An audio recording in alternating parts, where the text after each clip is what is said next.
හොඳයි හැමෝටම ආයුබෝවන් ළමයි.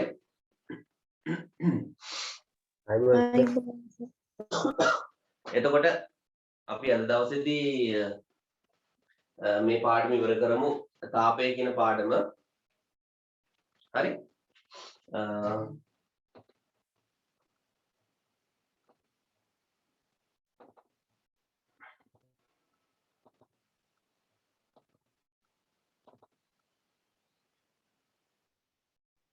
හොඳයි. අද අපි යන තාපය කියන පාඩම ඉවර කරමු. ගොඩක් ළමයි උදෙන්ම නැගිටින්න කම්මැලි වගේ. දැන් YouTube එකට මම වීඩියෝ එක දානවා කියලා කියපු නිසා සමහර ලාවට ළමයි YouTube එකේ වීඩියෝ එක බලන්න ඉන්න උදෙන්ම නැගිටින්න නැතුව. කොහොම හරි කමන්නේ. ඔන්ලයින් ඉගෙන ගන්න ඉතින් හොඳයි කියලා මට හිතෙනවා. ඊගොල්ලෝ මේ විදිහටම කරගෙන යන්න. හරි. හොඳයි. එහෙනම් අද දවසේදී අපි කතා කරන්නේ අපේ පාඩමේ අවසාන කොටස් දෙක. ලියාගන්න මාතෘකාව තාපජ ප්‍රසාරණය. තාපජ ප්‍රසාරණය.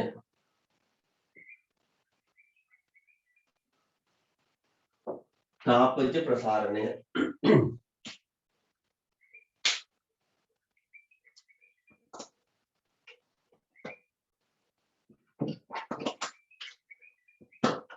තාපජ ප්‍රසාරණය. හොඳයි.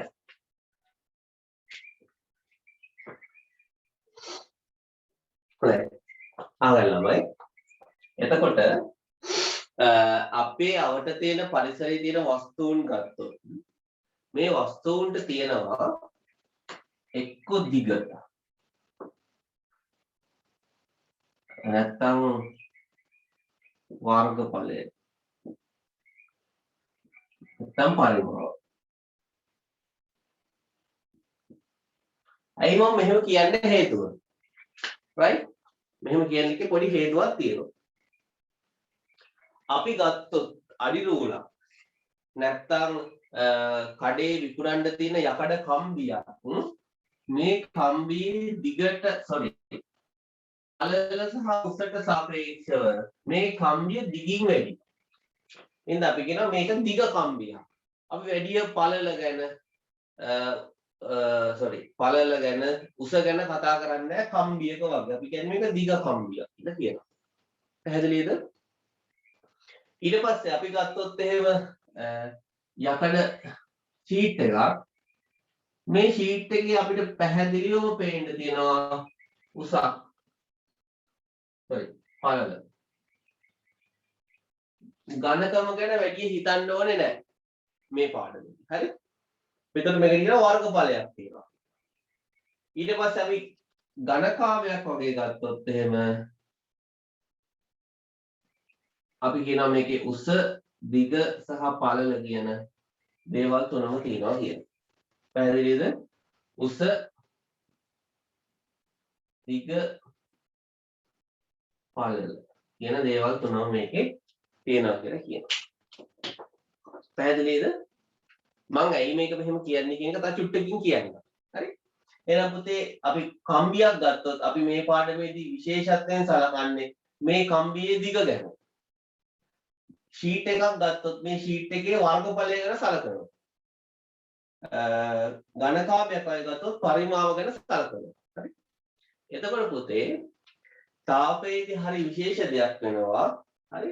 මේ වගේ ඕනම වස්තුවක් අපි රත් කරොත් තාපය ලබා දුන්නොත් මේ වගේ ප්‍රමාණය වැඩි වෙනවා. පැහැදිලිද? කරනවද? එතකොට පුතේ කම්බියක් නම් චුට්ටක් දිගින් වැඩි වෙනවා. පැහැදිලිද? හරි.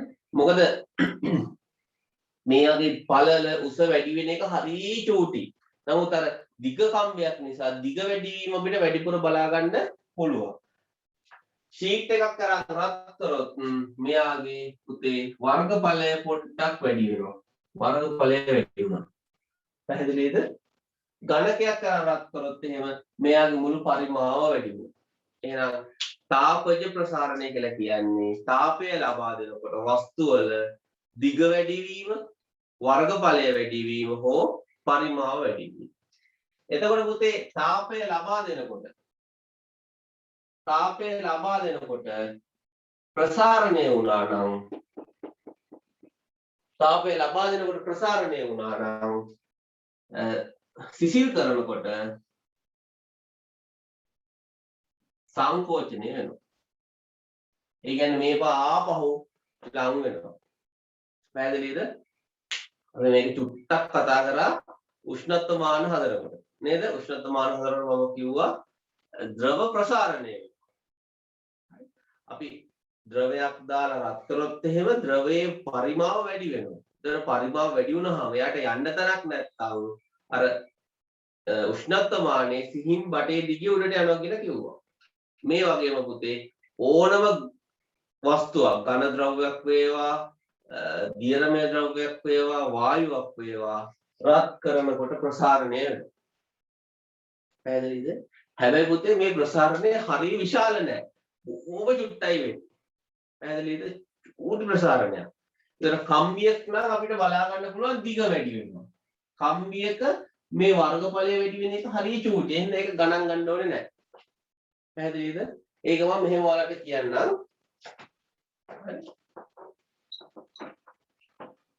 කවුරු හරි බැංකු පොතේ රුපියල් 10ක් දාලා තියෙනවා. කවුරු හරි බැංකු පොතේ කීයක් දාලා තියෙනවද පුතේ? රුපියල් 10ක් දාලා තියෙනවා. අපි තුමු ස්ථාවර තැන්පත් කියලා.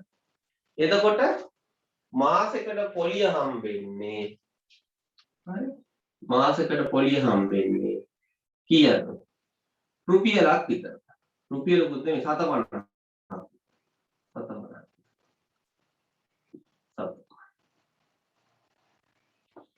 ගණන් ගන්නවත් දෙයක් තියනවද? රුපියල් 10ක් දාපු කෙනෙකුට මාසයන්තෙකට පොලිය හම්බ වෙනවා 750ක්. නේ? වැඩක් නෑ. අපි සමහරවිට බැංකු පොත්වල රුපියල් 10 20 තියෙනවා හිතන්නේවත් නෑ. හැබැයි කවුරු හරි කෙනෙක් රුපියල් 100ක් දැම්මොත් කීයක් හම්බෙන්නේ? රුපියල් 5ක් විතර හම්බෙනවා. හරි? කවුරු හරි කෙනෙක් බැංකු පොතේ රුපියල් 1000ක් දාලා තිබ්බොත් රුපියල් 50ක් විතර හම්බෙයි. ඒත් අපිට වැඩක් නැහැ. හැබැයි කවුරු හරි කෙනෙක් රුපියල් 10000ක් දාලා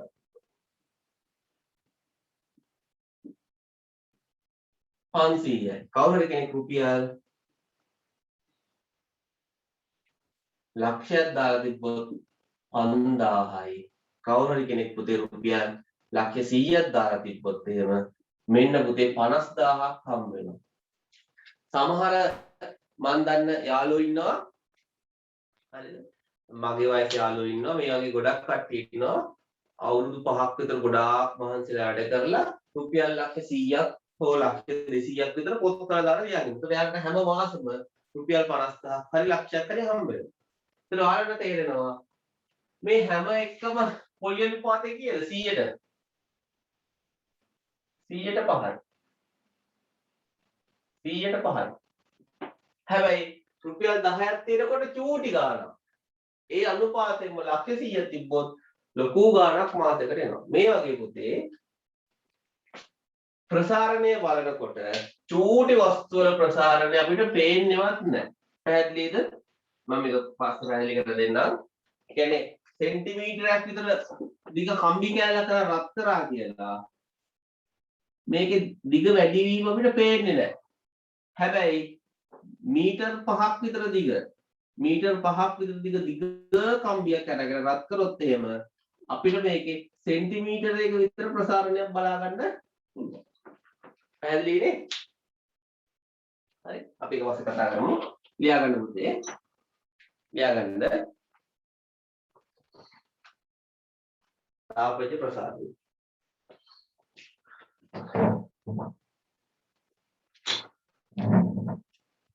උෂ්ණත්වය වැඩිවීමේදී කවුද ඇවිල්ලා ගියේ පුතේ? උෂ්ණත්වය වැඩිවීමේදී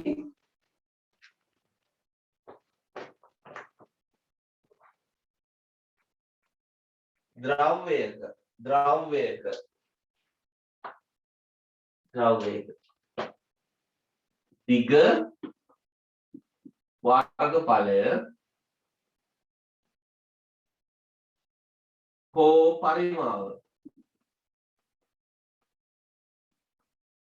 හෝ පරිමාව වැඩිවීම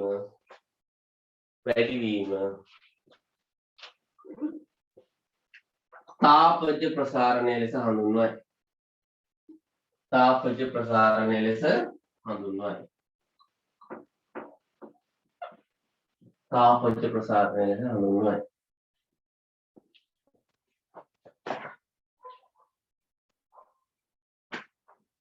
එමෙන්ම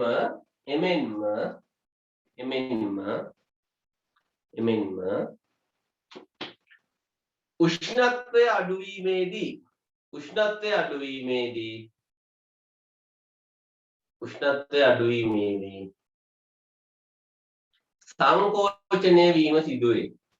සංකෝචනය වීම සිදුවේ. හොඳයි. ලියාගන්න අනුමාත්‍රකාව ඝන ද්‍රව්‍යවල ප්‍රසාරණය.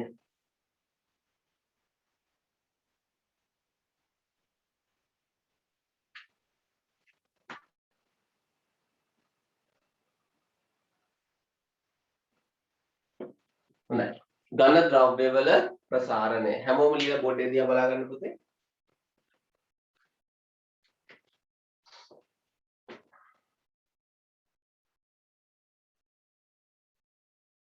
ඝන ද්‍රව්‍යවල ප්‍රසාරණය. හොඳයි. අපි ඝන ද්‍රව්‍ය ප්‍රසාරණයද කියලා බලන්න පොඩි ක්‍රියාකාරකමක් කරමු. right? අපි ගන්නවා යකඩ බෝලයක්. ඇයි මේ යකඩව සලකන්නේ? ඒකට පොඩි හේතුවකුත් තියෙනවා. සාමාන්‍යයෙන් පුතේ ලී වලට වඩා වැඩි වශයෙන් යකඩ ප්‍රසාරණය වෙනවා. පැහැදිලිද? ලී වලට වඩා වැඩියෙන් යකඩ ප්‍රසාරණය වෙනවා. ඒ කියන්නේ පුතේ දිග වැඩි වෙනවා. එතකොට අපි ලී අඩිරූලකුයි යකඩ අඩිරූලකුයි අරගෙන රත් කරොත් එහෙම හරි මේකත් මීටරයයි මේකත් මීටරයයි දෙන්නම අර රත් කරොත් එහෙම ඔයාලට බලා ගන්න පුළුවන් මෙන්න මේ යකඩ අඩිරූල ටිකක් වැඩිපුර දික් වෙනවා. පැහැදිලිද? ඒ කියන්නේ සමහර වෙලාවට අපි යකඩ අඩිරූලකින් නම් උස දිග පළල මනින්නේ චූටි වැරදක් වෙන්න පුළුවන්. හිතන්න මේ යකඩ අඩිරූල හැදුවේ එංගලන්තේ. හරි. ගොඩාක් සීතල දවසක සෙල්සියස් සංඛ්‍යාව නිකන් 5 විතර තියෙන දවසක තමයි හදන්නේ යකඩ. අරන් ඇවිල්ලා අපි යාපනයේ විතර උෂ්ණත් මොනේ දිගක් මනිනවා. යාපනයේ උෂ්ණත්වය සෙල්සියස් 30ට විතර යනවා 32ට විතර යනවා. ඒ කියන්නේ පුතේ එතකොට යකඩ අඩිරූල මොන වෙලාද? තිබ්බ දිගට වඩා චුට්ටක් දිග වැඩි වෙනවා. වර්ධින්න පුළුවන්. ඒක නිසා තමයි ගොඩාක් ඉස්සර ලී අඩිරූල්ම පාවිච්චි කරේ. දැන් නම් ප්ලාස්ටික් තියෙනවනේ. යකඩ අඩිරූල් නැතුව ප්ලාස්ටික් ලී අඩිරූල් පාවිච්චි කරන්න හේතුව තමයි මෙන්න මේ යකඩවල සිදුවෙන ප්‍රසාරණය. හරි?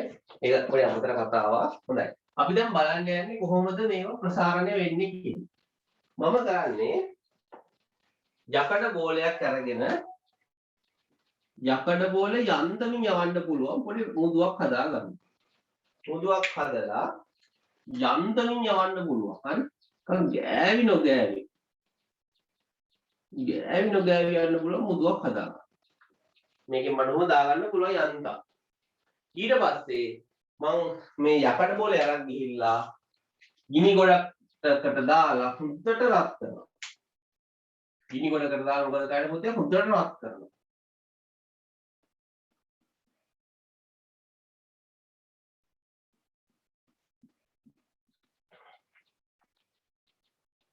ගිනි ගොඩකට දාලා හුද්දට රත් කරලා අර මුදුව තුලින්ම යවන්න බැලුවොත් ඔයාලට පේන්නේ දැන් මේක යවා ගන්න බෑ. ප්‍රසාරණය දැන් යවන්න බෑ. දැන් නූලත් එක්ක ඇද වෙලා යන්නේ. එහෙනම් මොකද වෙලා තියෙන්නේ පුතේ? කලින් යන්තමින් ගියා දැන් යන්නේ. එහෙනම් මෙයා මේ බෝලෙට මොනවා වෙලාද? මේ බෝලේ පරිමාව පොඩ්ඩක් වැඩි වෙලා. හරි? හරි. අපි පුතේ කතා කර කර හිටියේ ඝන ද්‍රව්‍ය වල ප්‍රසාරණය. හරි? ඒ කියන්නේ පුතේ ලෝකේ තියෙන බොහෝ වස්තුන් අපි අරගෙන රත් කරොත් එහෙම මේ වස්තුන් චුට්ටක් ප්‍රසාරණය වෙනවා. තියෙන පරිමාව පොඩ්ඩක් වැඩි වෙනවා. ඒක හොඳ උදාහරණයක් තමයි මේක. අපි යකඩ මුදුවක් හදලා යන්තමින් යවන්න පුළුවන් යකඩ බෝලයක් දාන්න බලන්න. යන්තමින් යන්නේ ගෑවිනොත් ගියනවා. ඊට පස්සේ මේ යකඩ බෝලේ මම ගිනි ගොඩකට දාලා හොඳට රත් කරනවා. රත් කරලා ඉවර වෙලා මේක යවන්න බැලුවොත් යවා ගන්න බෑ. මොනවා වෙලාද යකඩ බෝලේ? යකඩ බෝලේ පොඩ්ඩක් ප්‍රසාරණය වෙනවා. හරි? මේක වලට එච්චරම හොඳට වැටහෙන්නේ නැත්තේ මේ ප්‍රසාරණය ගොඩාක් වෙන්නේ නැහැ. හරි? සාමාන්‍යයෙන් මීටරයක් දිග රූලක් ගත්තොත් එහෙනම් ගොඩාක් රත් කරත් සෙන්ටිමීටරයක් විතර තමයි දිගින් වැඩි වෙන්නේ. පොඩි ප්‍රසාරණයක් තියෙනවා. පැහැදිලිද? නමුත් ප්‍රසාරණය වෙනවා. right? ලියාගන්න ක්‍රියාකාරකම.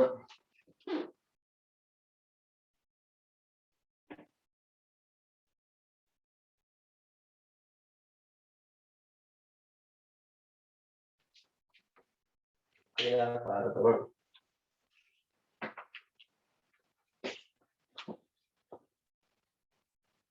හොඳයි. ලියාගන්න රූපයේ පරිදි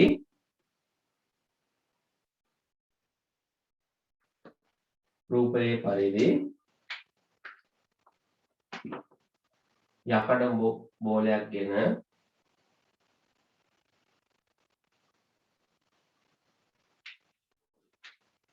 ක්‍රියාකාරක රූපයේ පරිදි යකඩ බෝලයක් ගෙන එය යන්තමින් යැවිය හැකි මුදුවක් සකසා ගන්න.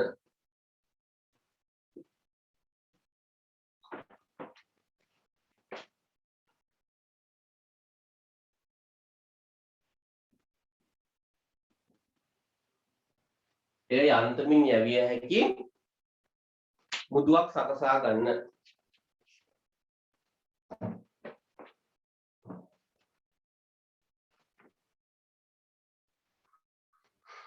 ඉන්පසු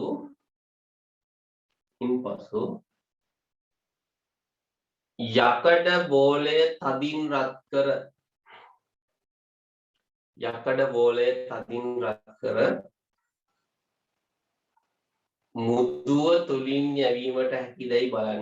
මුදුව තුලින් යැවීමට හැකිදැයි බලන්න. හොඳයි. ඇඳ ගන්න පුතේ රූප සටහන් දෙක.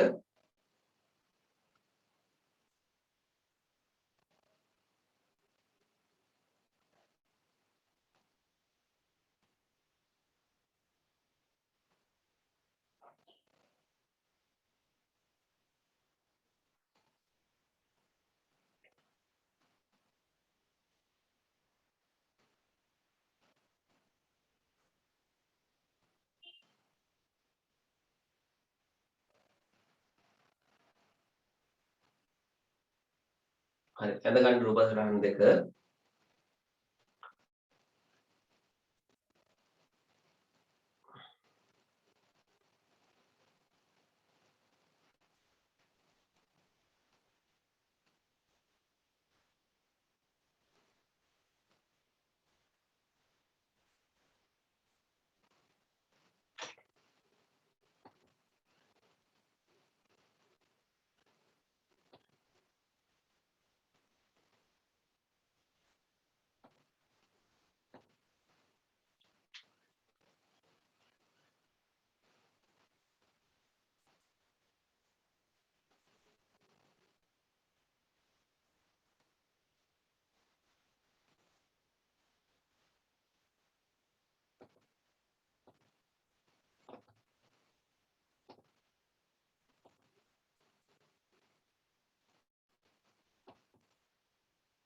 හොඳයි.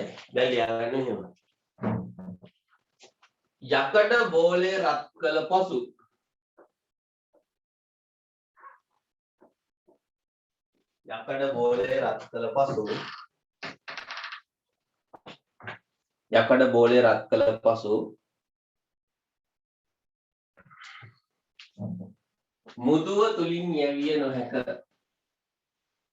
මුදුව තුලින් යැවිය නොහැක.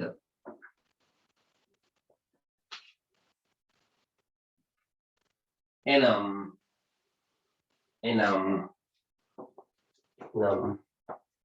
යකඩ බෝලයේ පරිමාව වැඩි වී ඇත. යකඩ බෝලයේ පරිමාව වැඩි වී ඇත. නැත්නම් ප්‍රසාරණය වී ඇත.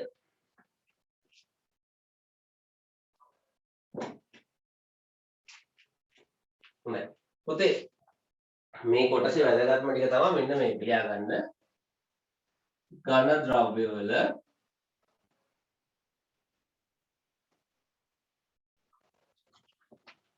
ඝන ද්‍රව්‍යවල ප්‍රසාරණයේ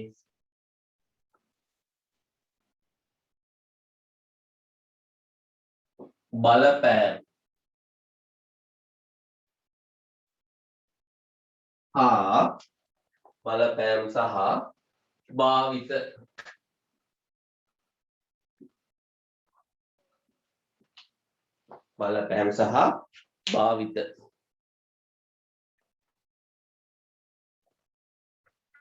හොඳයි. හොඳට අහගන්න. මම මේක පොඩි උදාහරණ කිහිපයක් කියලා දෙන්නම්. හරි. මෙන්න මේ වැඩේ කරනවා පුතේ. මේ ඝන ද්‍රව්‍ය වල ප්‍රසාරණය ඉස්සර කාලේ පාවිච්චි කරපු වැදගත් අවස්ථාවක් තමයි කරත්ත රෝද වලට යකඩ පටියක් ගහනවා. හරි. ඉස්සර දැන් කරත්ත රෝදයක් කොහොම තියනකොට මේක ඇවිල්ලා මොන රෝදයක්ද? ලී රෝදයක්. පැහැදිලිද? කරත්තේ රෝදේ ලී. එතකොට පුතේ මේ ලී රෝදේ පාරේ ගියොත් එහෙම ඉක්මනට ගෙවෙනවා. හරි? ඔයාලා දන්නවනේ අර කැඩිච්ච පාරවල වලින් ගල් උඩින් එහෙම ලී රෝදේ යනකොට ඉක්මනට ලී රෝදේ ගෙවෙනවා. මේ ලී රෝදේ ගෙවන එක නවත්තන්න මොකද කරන්නේ? ලී රෝදේ වටේට ගහන්න ඕන වුණා යකඩ පටියක්. හරි? ලී රෝදේ වටේට ගහන්න ඕන වුණා පුතේ යකඩ පටියක්. දැන් මේ ප්‍රමාණයටම යකඩ පටියක් හදලා. මේ ප්‍රමාණයටම යකඩ පටියක් හදලා පුතේ ඇන ගහන්න බෑ. ඇයි ඒ? ඔහොම ඇන ගැව්වහම මොකද වෙන්නේ? මෙහෙම ඇන ගහනවා. හරි නේ? එතකොට පුතේ කොහොමද තියෙන්නේ? මෙන්න යකඩ පටිය මම ලොකෝට අඳින්නම්. මෙන්න යකඩ පටිය මෙන්න ලී රෝදය හරි මෙන්න යකඩ ඇනේ. ඉතින් යකඩ ඇනේ උඩ තොප්පියක් වගේ තියෙනවනේ ඔන්න. ඔන්න යකඩ ඇනේ. කොහොමද තියෙන්නේ? එතකොට මේ කරත්තේ පාර යනකොට ඉස්සල්ලාම ගෙවෙන්නේ මොකද්ද? වැඩියෙන්ම පාර ගෑවෙන්නේ මේ යකඩ ඇනේ ඔළුව. එතකොට ඉක්මනටම මේක ගෙවිලා යනවා. එතකොට ඉක්මනටම මේක ගැලවෙනවා. අනිත් දේ තමයි මේක ලී රෝදේට හොඳට ශක්තිමත්ව හයි වෙන්නේ නැහැ. මෙන්න මේ නිසා අපිට පුළුවන් මෙන්න මේ ඝන ද්‍රව්‍ය වල ප්‍රසාරණය මේකට පාවිච්චි කරන්න. මොකද කරන්නේ? කරත්ත රෝදේ මේ ප්‍රමාණයට නම් මේ කරත්ත රෝදේ නම් හරි හොඳට අහන්න. හරි ලේසි කතාවක්. කරත්ත රෝදේ ඔය ගාන නම් ඔయిత වඩා චුට්ටක් පොඩිවට මේ කරත්ත රෝදේ හරි මේ කරත්ත රෝදේට වඩා චුට්ටක් පොඩිවට මෙන්න මේ ප්‍රමාණයට විතර හදා ගන්නවා යකඩ පටියක්. චුට්ටක් පොඩි. කරත්ත රෝදේට වඩා පොඩි. දැන් මේකට මේක කෙලින්ම බස්සන්න එහෙම බෑ. දැන් කරන්නේ මේක දානවා අර ගිනි ගහන මේකට. මොකද කියන්නේ රත් කරන්නේ. හරි කම්මල රත් කරන්නේ. මේක රත් කරලා මේ යකඩ පටිය ප්‍රසාරණය කරගන්නවා. හරි රෙසිස්ටන්ස් එක 200 300 රත් වුණාම මේක ප්‍රසාරණය වෙනවා. ප්‍රසාරණය වුණාම ටිකක් පහසුවෙන් මේ කරත්ත රෝදෙට ඔක දාගන්න පුළුවන්. ඔන්න කරත්ත රෝදෙට දාගත්තා. දාගත්තට පස්සේ සිසිල් වෙන්න තියෙනවා. සිසිල් වෙනකොට මොකද වෙන්නේ? මේක ආපහු අර ලීය තද කරගෙන සංකෝචනය වෙනවා.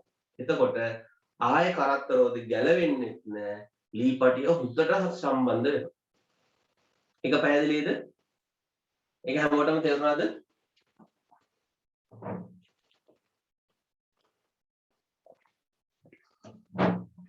හරි. අපි අර රබර් පටි හැම දානකොට ඇද්දල රබර් පටි කරාහරක දාන්නේ. ඒ වගේ තේරුණාද? මේ කරත්ත රෝදයට වඩා පොඩි වල ලී පටි මේ යකඩ රෝදේ හදාගෙන යකඩ පටියක් ඕකේ හොඳට පාසලා තියෙන හැම යකඩ පටියක්. මේක හොඳට රත් කරනවා. රත් කරනකොට මෙහෙම තිබ්බ යකඩ පටිය ටිකක් ඈත් වෙනවා. ප්‍රසාරණය වෙනවා. ප්‍රසාරණය වුණාට පස්සේ මොකද කරන්නේ? අර දාන්න ඕන කරත්ත රෝදෙට දානවා. දාලා සිසිල් කරාම යකඩ තිබ්බ තත්ත්වෙට සිසිල් වෙනවානේ. ආපහු මේක තද්ද කරගෙන යකඩ කරත්තෙට හයි. එතකොට අර කලින් වගේ ප්‍රශ්න එන්නේ නැහැ. පැහැදිලිද? හොඳයි. ලියාගන්න.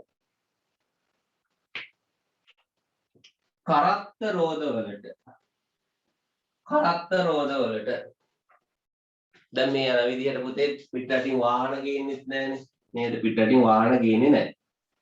මේ යන විදිහට තව ටික කාලයක් යනකම් වාහන ගේන්නේ නැහැ. ඒතර අපිට කරත්තල තමයි කොහෙ යන්නේ නේද?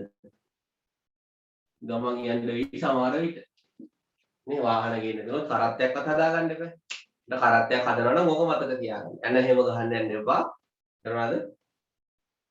යකඩ රෝද තද කරලා තමයි දාන්නේ. අනිත් එක තමයි පුතේ අර මේ ඉස්සර කාලේ වයින් හදනකොට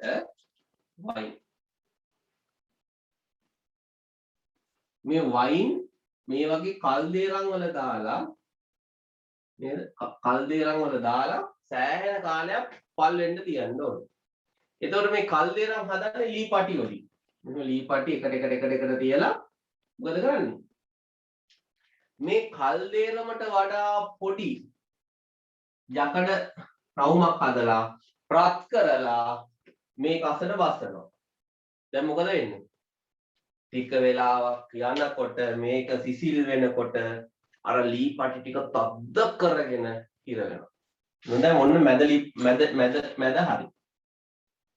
උඩ චූටිනේ මේ ප්‍රමාණයට වඩා චුට්ටක් පොඩි යකඩ පටියක් හදාගෙන ආයෙ රත් කරනවා. රත් කරලා මේක උඩින් සම්බන්ධ කරනවා. ටික වෙලාවක් යනකොට මේක සිසිල් වෙනකොට අර මේ මොනවද? ලී පටි ටික තද්ද කරගෙන ළඟ මොකද වෙන්නේ? හොඳට අපිට කල් දෙනවක් හදාගන්න පුළුවන්. ගෙදර වයින් එක හදන්න දෙන්න එපා. හොඳයි ලියාගන්න. කරත්ත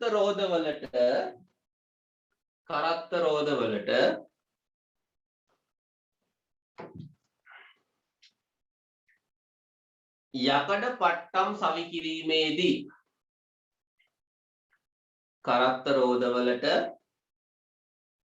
යකඩ පට්ටම් සවි කිරීමේදී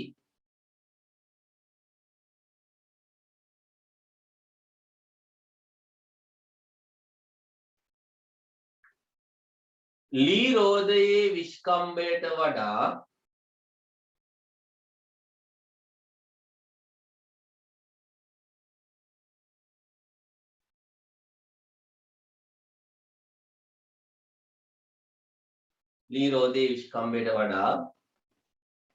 මදක් කුඩා විස්කම්බයක් සහිත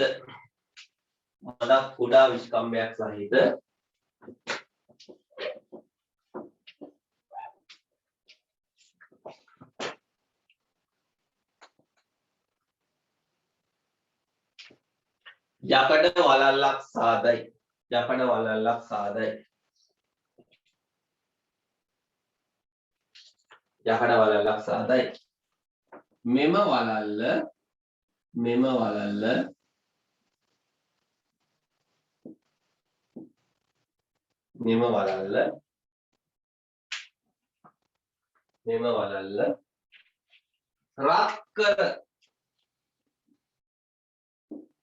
මෙම වලල්ල රත් කර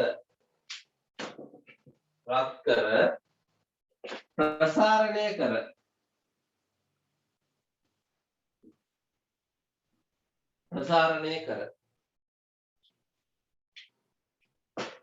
ලී රෝදයට ඇතුල් කරනු ලබයි. රත් කර ප්‍රසාරණය කර ලී රෝදයට ඇතුල් කරනු ලබයි. ලී රෝදයට ඇතුල් කරනු ලබයි.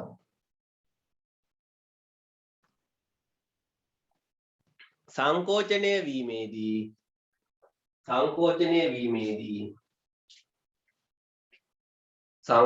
වීමේදී එය හොඳට සවිවර වේ. එය හොඳින් සවිවර වේ. හොඳයි. එය හොඳින් සවිවර වේ. එය හොඳින් සවිවර වේ. හොඳයි. අපි තව උදාහරණයක් බලමු. මම බැඩ්මින්ටන් රැකට් එකක් ගන්නවා. ළමයි මෙන්න මේ රැකට් එක මම දෙපැත්තෙන් තද කරොත් මොකද වෙන්නේ? මම මේ රැකට් එක දෙපැත්තෙන් තද කරොත් මොකද වෙන්නේ? ඔයාලට පේනවද නැමෙනවද? පේනවද? නිදිද දන්නේ නැහැ. තමයි ඔව්සේ පේන. මේ හොඳට පේනවනේ. මම මේ දෙපැත්තෙන් තද කරොත් මොකද වෙන්නේ? ඔයාලට පේනවා හොඳට මේක නැමෙනවා. එතකොට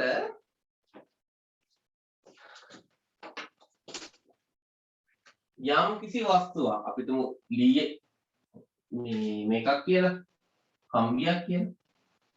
මම කම්බිය දෙපසින් තද කරනවා. දෙපැත්තෙන් තද කරනවා. පාලයක් යොදලා තද කරනවා. මොකද වෙන්නේ දැන්? මේ කම්බිය මේක ඇතුලේදී මොකද වෙන්නේ? හැඩ ගැහෙනවා. හැඩ ගැහෙනවා. පැහැදිලිද?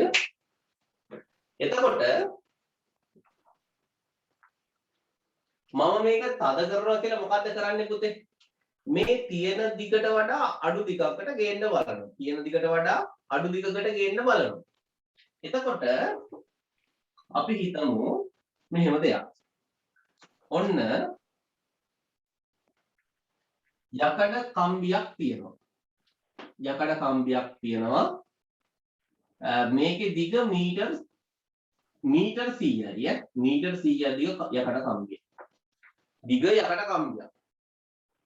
පුතේ මට කවුරු හරි කියන්න මේ යකඩ කම්බිය මීටර් 99.5ක් වගේ එකක් ඇතුළට රිංගන්න ගියොත් අනිවාර්යෙන් මේක ඔන්නෝම නැමෙයි නේද?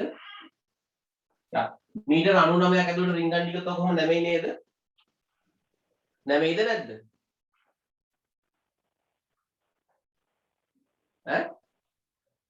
නැමෙනවා. මීටර් 100 දිග නැමෙනවා. එතකොට අපි හිතමු අපි යකඩ කම්බියක් අරගෙන දෙපැත්තෙන් හොඳට සවි වෙන්න කොන්ක්‍රීට් දාලා සම්බන්ධ කරලා තියෙනවා මොකක් හරි එකට. කොහොම සම්බන්ධ කරලා තියෙද්දි මේක අපි හදන්නේ රෑ නැත්නම් උදේ පාන්දර හදනවා උදේ. දවල් වෙනකොට මොකද වෙන්නේ? ඉර පායගෙන එනකොට මේ යකඩ කම්බිය රත් වෙනකොට මේ යකඩ කම්බිය දිග වැඩි වෙනවා. 100ක් තිබ්බ එක අපි හිතමුකෝ 101ක් වුණා කියලා. 101ක් වෙන්න ඕන. මෙයාට දැන් දිගින් වැඩි වෙන්න බෑයි. දෙපැත්තකින් හිර වෙලා තියෙන. ඒතකොට මොකද වෙන්නේ?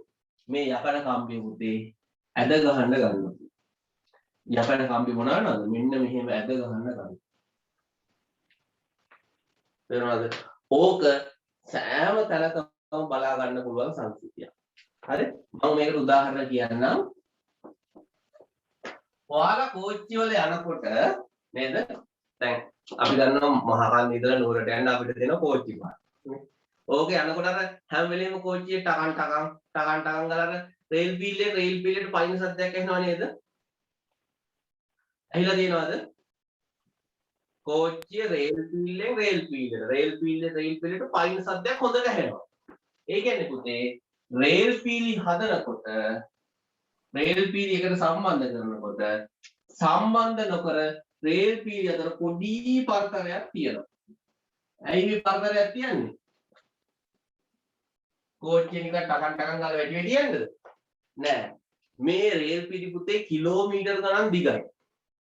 එතකොට දවල්ට රත් වෙනකොට මේ රේල් පිටි වල දිග චුට්ටක් වැඩි වෙනවා. අපි මේ දිග වැඩි වෙන්න ඉඩ තියලා තිබෙන්නේ නැත්නම් මොකද වෙන්නේ?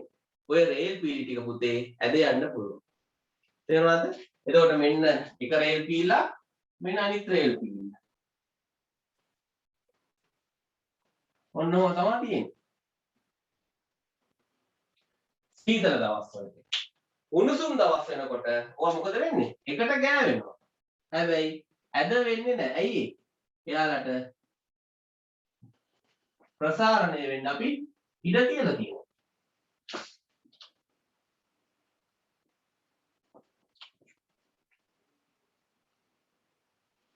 කලින් මේ දෙක අතර පරතරය තිබුණා. සෙන්ටිමීටර් 6ක් විතර. දැන් තියෙන පරතරය සෙන්ටිමීටර් 1යි. ඒ කියන්නේ මෙයා මොනවා වෙනවද පුතේ? මේ රේල් පීල ප්‍රසාරණය වෙලා. අපි ප්‍රසාරණය වෙන්න ඉඩ තිබ්බේ නැත්තම් මොකද වෙන්නේ? කෝච්චි පීලි දෙක ලඟ වෙන තැන එයාලට මෙහෙම ප්‍රසාරණය වෙලා එන්න ඉඩ තිබ්බේ නැත්තම් ඒ දෙන්න එකට තද වෙලා මොකද වෙන්නේ? පැහැදිලිද? එහෙනම් මේක අපිට භෞතිකව දැක ගන්න පුළුවන් සංසිද්ධියක්. තව දෙයක් තමයි ඔයාලා බලන්න අලුතෙන් හදලා තියෙන යකඩ පාලම්. හරි? අපි හිතමුකෝ කටුගස්තුවර පාලම. හරි? පාරේ යන ගමන් පොඩ්ඩක් පාරේ යන වාහන ටික නවත්තලා පාර මැදට ගිහිල්ලා හොඳට බලන්න. කොහොම බලනකොට පෙනෙයි පාලම ඉවර වෙන තැන. පාලම ඉවර වෙන තැන හරි? අපි හිතමුකෝ මෙන්න ප්‍රධාන පාර ඔහොම එනවා. මෙන්න පාර ඔහොම එනවා. මෙන්න පාලම පටන් ගන්නවා. මෙන්න පාලම ඉවර වුණා. දැන් අපි හිතන් හිටියේ මෙච්චරකල් පාලම තියෙනවන්න ඔහොම කියලා. හරි? තමයි කණු ගහලා අරවා මේවා තියෙනවා. හරි? අපිට කණු වැඩක් නැහැ. හරි? අපි හිතුවේ මේක සම්පූර්ණ තනි පාරක් කියලා. හැබැයි ඔයාලා පාර මැදට ගිහිල්ලා බැලුවොත් පේන්නේ එක පැත්තක පොඩි ඔන්නෝම හිස්තනක් තියලා තියෙනවා. ඒ කියන්නේ පාලම හෝම ඇවිල්ලා පාලම ඉවරයි පාර පටන් ගන්නවා මේ දෙක අතර පොඩි ඉඩක් තියෙනවා. ඇයි යකඩ පාලම් පුතේ රත් වෙනකොට මොනවා වෙන්න පුළුවන්ද? ප්‍රසාරණය වෙන්න පුළුවන්. එතකොට නිකන් තිබ්බ යකඩ පාලම ප්‍රසාරණය වෙනකොට ඉඩ නැහැ ප්‍රසාරණය වෙන්න. දිග වැඩි වෙන්න ඉඩ නැහැ. එහා පැත්තේ තියෙන්නේ පාර. මේක ඇද ගහන්න පුළුවන්. ඔන්න ඕක නවත්තන්න යකඩ පාලම් ප්‍රසාරණය වෙන්න පොඩි ඉඩක් තියලා තියෙනවා.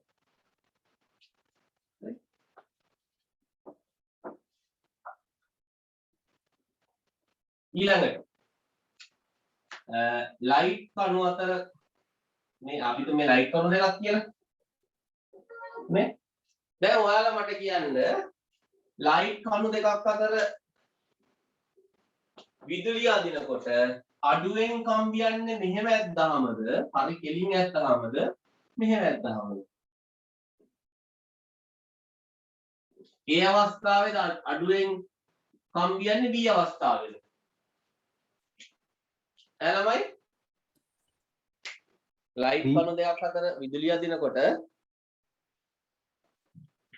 ළමයි හරි කෙලින් ඇද්දාමද අඩුවෙන් කම්බියන්නේ මෙන්න මෙහෙම නමල දැම්මහම. අපෝ කොල්හවසින් ළමයි නේද? ඒද බීද? ඒ අවස්ථාව. ඒ අවස්ථාවේ තමයි අඩුවෙන් කම්බියන්නේ. හැබැයි පුතේ ලයිට් කණු දෙකක් අතර කම්බි අදිනකොට සෑම විටම අදින්නේ මෙන්න මේ විදිහට. ඔයාලා හොඳට බලන්න. කම්බි අදින්නේ මෙන්න මෙහෙම.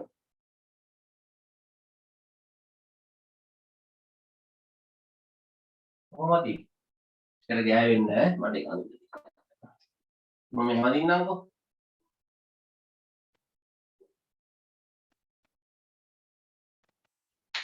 හරි?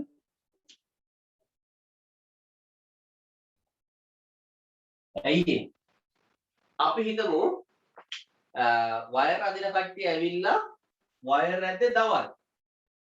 දවල් තමයි වයර් ඇද්දේ. ඔන්න වයර් ටික ඇද්දලම දාලා අපරාධේ කම්බි ගොඩක් යනවා. දවල්ට හුත්තට ඇදලා දානවා කම්බි ටික ඇදලා අදිනවා. හවස් වෙනකොට රෑ වෙනකොට පරිසරය සීතලයි. කම්බි මොන වෙනවද පුතේ? කම්බි සංකෝචනය වෙනවා. කම්බි සංකෝචනය වෙනකොට මෙන්න ලයිට් කණු දැන් අපේලාද? තේරුණාද? යකඩ කම්බි සංකෝචනය වෙනකොට පුතේ ලයිට් කණු ඇදගෙන හරියා සංකෝචනය වෙනවා. සංකෝචනය නොවී ඉන්න අමාරුයි. එතකොට කම්බි කැඩෙන්න පුළුවන්. හරි? එතකොට ඔයාලා කොයි කාලයක හරි ඔය සීතල රටකට ගියොත් යුරෝපෙට හරි ඇමරිකාවට හරි කැනඩාවට හරි ඔය වගේ රටකට ගියොත් එක කාලයක් වෙනවා උෂ්ණත්වය ඍණ 20 විතර යනවා සෙල්සියස් අංශ. තව කාලයක් වෙනවා උෂ්ණත්වය සෙල්සියස් අංශක 35ට විතර යනවා. ලොකු වෙනසක් තියෙනවා. ඒකට ඒ වගේ රටවල් වල පුතේ මේ කම්බි අදිනකොට විශේෂයෙන්ම වැඩිපුර ඉඩ තියලා තමයි අදින්නේ. ප්‍රසාරණය වුණත් ප්‍රශ්නයක් නැහැ. සංකෝචනය වුණත් ප්‍රශ්නයක් නැහැ. පැහැදිලිනේ? හොඳයි. ඒක උදාහරණයක් කතා කරලා බිලියා ගමු.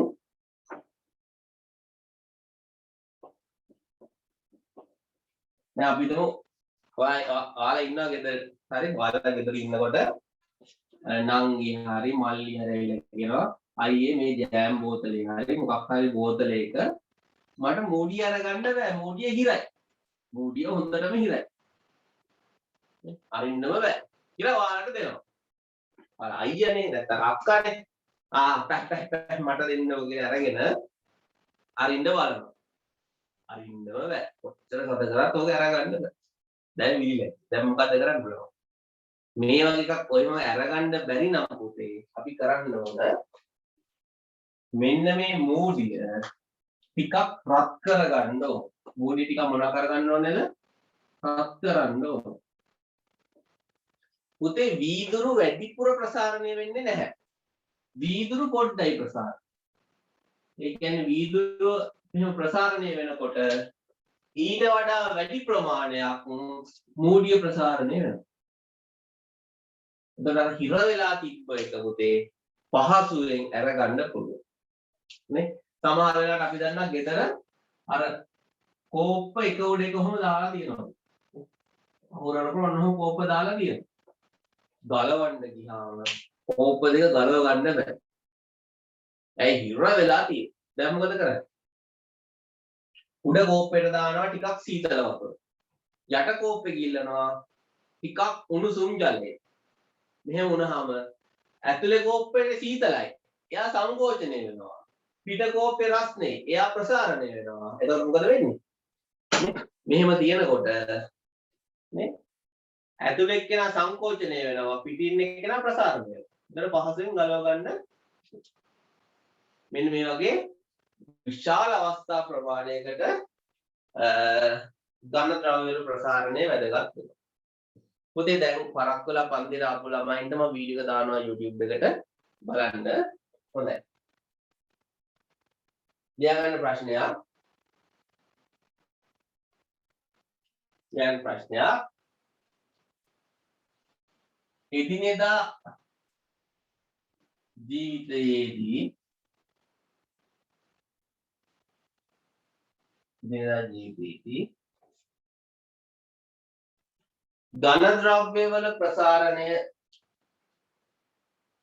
ඝන ද්‍රව්‍ය වල ප්‍රසාරණය දැකිය හැකි අවස්ථා කිහිපයක් ලියා පැහැදිලි කරන්න. දැකිය හැකි අවස්ථා කිහිපයක් ලියා විස්තර කරන්න.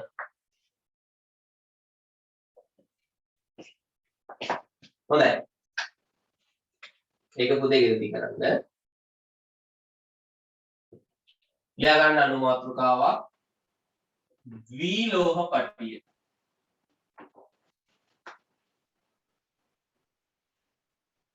ද්විලෝහ පටිය. ද්විලෝහ පටිය. ද්විලෝහ පටිය.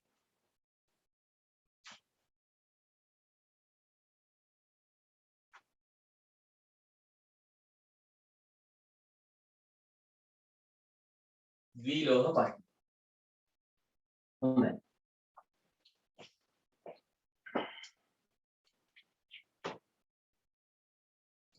ද්විලෝහ පටි. හොඳයි. අහගන්න. එතකොට පුතේ දැන් මං කිව්වා ලෝහ වැඩි වශයෙන් ප්‍රසාරණය වෙනවා. හැබැයි යකඩ, සිංක්, ටින්, යකඩ එතකොට ඇලුමිනියම්, කොපර් මේ වගේ ලෝහ වර්ග ගොඩක් ගත්තොත් මේ ලෝහ ප්‍රසාරණය වෙන විදිහ එකිනෙකට වෙනස්. පැහැදිලිද? යකඩ වලට වඩා ටිකක් වැඩියෙන් ඇලුමිනියම් ප්‍රසාරණය වෙනවා. පොදුවේ ලෝහ වැඩියෙන් ප්‍රසාරණය වෙනවා. හැබැයි ලෝහ අතරත් පොඩි වෙනසක් තියෙනවා.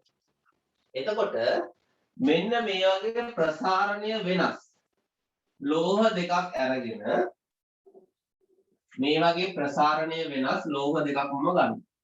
ලෝහ දෙකක පටි දෙකක් ගන්න. පටි දෙකක් අරගෙන මේ පටි දෙක එකට තියලා රිවර්ට් කරනවා. හරි? අර බස් වල එහෙම පුතේ අපි අර අල්ලනකොට නිකන් රවුන්ඩ් ඩොට් ඩොට් වගේ හම්බෙන්නේ. ඔන්න ඔහම නිකන් දාර දිගේම රවුන්ඩ් ඩොට් තියෙන. මේ රිවර්ට් කරලා. මේ වගේ එකිනෙකට ප්‍රසාරණය වෙනස් ලෝහ දෙකක් අරගෙන මම රිවර්ට් කරනවා. අපි හිතමු උඩ එක්කෙනා අඩුවෙන් ප්‍රසාරණය වෙන්නේ කියලා. අඩුවෙන්. මෙයා වැඩි වශයෙන් ප්‍රසාරණය. මෙහෙම අඩුවෙන් ප්‍රසාරණය වෙන එක්කෙනෙකුයි වැඩියෙන් ප්‍රසාරණය වෙන එක්කෙනෙකුයි එකට අරගෙන එකට තියලා රිවර්ට් කරාම පුතේ මෙයා රත් කරනකොට මෙයාට අඩුවෙන් ප්‍රසාරණය වෙනවා.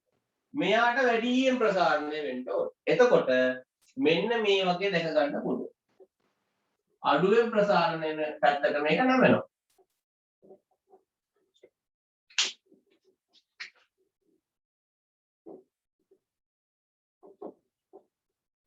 ඔන්න ඕක නැමෙනවා. මෙහෙම නැමෙනවා කියලා කියන්නේ පුතේ මෙන්න මේ යට ඉන්න ලෝහය වැඩියෙන් ප්‍රසාරණය වෙනවා.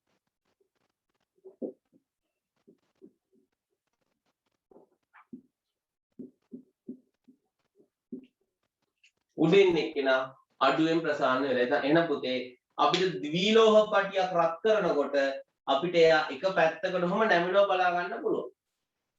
ඔයාලා පාරේ යනකොට වුණත් මෙන්න මෙහෙම වංගුවක් තියෙනකොට අපි මොකද කරන්නේ? මේ පැත්තෙන් ගියොත් ටිකක් වැඩිපුර දුරක් යනවා. අපි මොකද කරන්නේ? පාරේ මෙතනින් යනවා. එතකොට මේ පැත්තේ බලන්න මෙතන ඉඳන් මෙතනට මීටර් 5යි නම් තියෙන්නේ. මෙතන ඉඳන් මෙතනට මීටර් 8ක් විතර තියෙනවා. පැහැදිලිද? දැන් මේ පැත්ත කොටයි මේ පැත්ත දිගයි. හරි? එහෙනම් ද්විලෝහ පටියක් එකට රිවර්ට් කරාම පුතේ රත් වෙනකොට ඔක එක පැත්තකට නැවෙනවා. එතකොට මේක අපිට පාවිච්චි කරන්න පුළුවන් විදුලි ස්ථිරික්කයක වගේ උෂ්ණත්වය පාලනය කරන්න. කොහොමද මේක උෂ්ණත්වය පාලනය කරන්න පාවිච්චි කරන්නේ? හරි? මම කියලා දෙන්නම්. ලියා ගන්න ද්විලෝහ පටිය. යන්න ප්‍රසාරණයෙන් අසමාන ප්‍රසාරණයෙන් අසමාන ප්‍රසාරණයෙන් අසමාන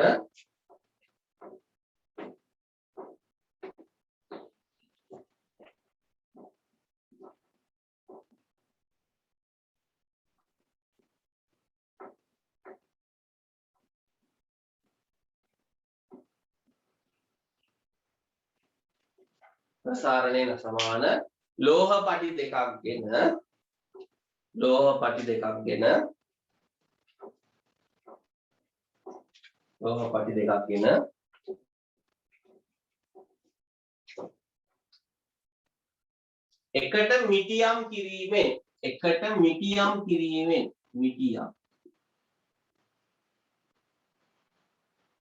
එකට මිටියම් කිරීමෙන් ද්විලෝහ පටි සාදා ගනි.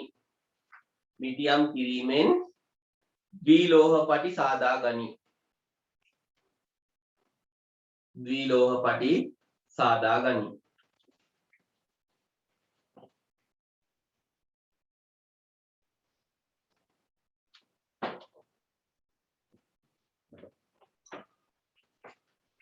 මෙහි එක් කෙලවරක්. මෙහි එක් කෙලවරක්. මෙහි එක් කෙලවරක්. තදින් සවි කර ඇති අතර. තදින් සවි කර ඇති අතර. උෂ්ණත්වය වැඩි වන විට. උෂ්ණත්වය වැඩි වන විට. උෂ්ණත්වය වැඩි වන විට.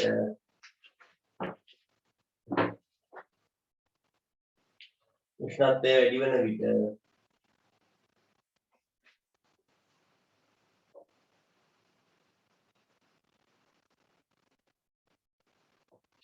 රූපයේ පෙන්වා ඇති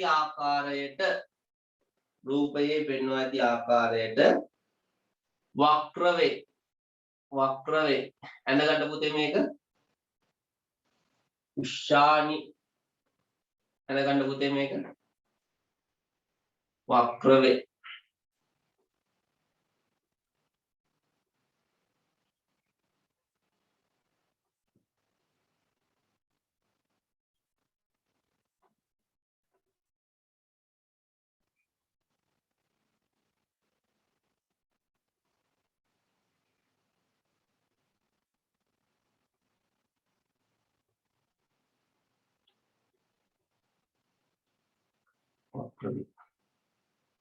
ඇඳගත්තද?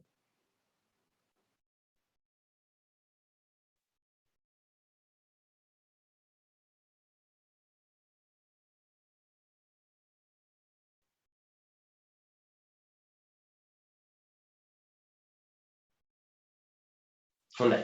එහෙනම් පුතේ මේක පාවිච්චි කරනවා උෂ්ණත්වය යාමනය කරන්න. උෂ්ණත්වය යාමනය කරනවා කියන්නේ මොකද්ද? නියත උෂ්ණත්වයක පවත්වා ගන්න. ඒ කියන්නේ මොකද්ද? දැන් මේක හොඳට අහගන්න. හරි. හොඳට අහගන්න මේ ටක් ගාලා මේක ඉවර කරමු. දැන් මේකෙන් පස්සේ ඊයකට තියෙන්නේ ද්‍රව ප්‍රසාරණය සහ වායු ප්‍රසාරණය අපිට ටක් ගාලා කතා කරන්න පුළුවන් ටික. හරි.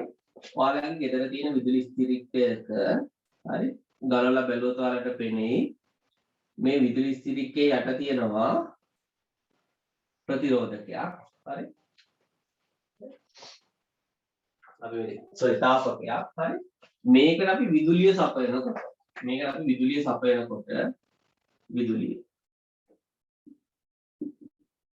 විදුලිය සපයනකොට පුතේ මේ තාපකය රත් වෙනවා. කොච්චර රත් වෙනවද? සීමාවක් නැහැ. මේ රත් වෙනවා. පැහැදිලිද? එතකොට මේක අපි කරන්නේ මොකද්ද? යකඩ ප්ලේට් එක කොහොම තියලා මෙන්න අයන් එක. ඔන්න අයන් එක යනවා. දැන් ඔන්න කරන්ට් එකට ගැහුවා ටිකක් වෙලා මදිනකොට මේක ඔහේ රත් වෙනවා. රත් වෙලා මක් වෙනවද? ඇඳුමත් පිච්චිලා මේසෙත් පිච්චිලා නේ ගේ ගිනි අරන් නියත උෂ්ණත්වයක තියාගන්න බෑ. පැහැදිලිද? නියත උෂ්ණත්වයක තියාගන්න බෑ. දැන් අපි දන්නා සමහර ඇඳුම් සිල්ක් ඇඳුම් එහෙම ලොකු උෂ්ණත්වයකින් මදින්න බෑ. මැදපු ගමන් පිච්චෙනවා. කපු එහෙම චුට්ටක් වැඩි උෂ්ණත්වයකින් මදින්න. එතකොට අපිට වැදගත් වෙනවා පුතේ උෂ්ණත්වය මොනවා කරන එකද? නියතව තියාගන්න. නැත්නම් නිශ්චිත උෂ්ණත්වයකට ආවහම මේක රත් වෙන එක නවතින්නේ. දැන් අපි මොකද කරන්නේ? ඔන්න චුට්ටක් වෙලා රත් මැදගෙන එනකොට අපිට තේරෙනවා මොන වෙනවද? මේක දැන් රස්නේ වැඩි. ටක් ගාලා ප්ලග් එකකින් ගැලුවා. දැන් මදිනවා. මැද ඉන්නකොට ඔන්න දැන් මැදෙන්නේ නැහැ. ඇයි ඒ? දැන් ආපහු සිසිල් වෙලා. ආපහු ගහන ප්ලග් එකට. නේ? දැන් ආයෙ මදිනවා. මදිනට ඔන්න රත් වේගෙන එනවා. අපිට තේරෙනවා දැන් රස්නේ වැඩි වගේ යන්න ගලවන ප්ලග් එක. ආයෙ මදිනවා. ඔන්න එතකොට සිසිල් වේගෙන එනවා. ආයෙ ගහනවා. අහන් ඉන්න මම තාම රෙදි මැද ඉවර නෑ. ආයෙ මදිනවා. ආයෙ ගලවනවා. පැහැදිලිද? ඔය දේ කරන්න පුළුවන්. නමුත් ඕක එච්චර ප්‍රායෝගිකත් නැහැ. අපිට විශ්වාසයක් තියන්නත් බෑ. නේ? අපි ඔක මැද ඉන්නකොට කෝල් එකක් එනවා. හලෝ කියලා කතා කරනකොට මක් කළාද? හලෝ පිච්චලා ඉවර. එහෙනම් මෙන්න මේ සංසිද්ධිය අපිට ද්විලෝහ පටියක් පාවිච්චි කරලා කරන්න පුළුවන්.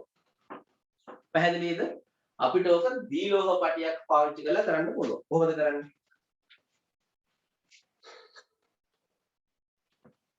හොඳයි. මෙන්න අපේ එක ද්විලෝහ පටිය. අඩුවෙන් ප්‍රසාරණය වෙන එක. මෙන්න අනිත් ද්විලෝහ පටිය. පොඩ්ඩක් මෙහෙට වෙන්න අරින්නම්. මෙන්න පේනවනේ. හරි. මෙන්න අඩුවෙන් ප්‍රසාරණය වෙන එක්කෙනා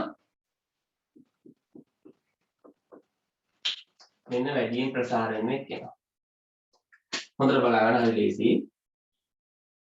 මම මේක සම්බන්ධ කරනවා ටිකක් හොඳ ඝනකම් ලෝහය. ලෝහයකට සම්බන්ධ කරලා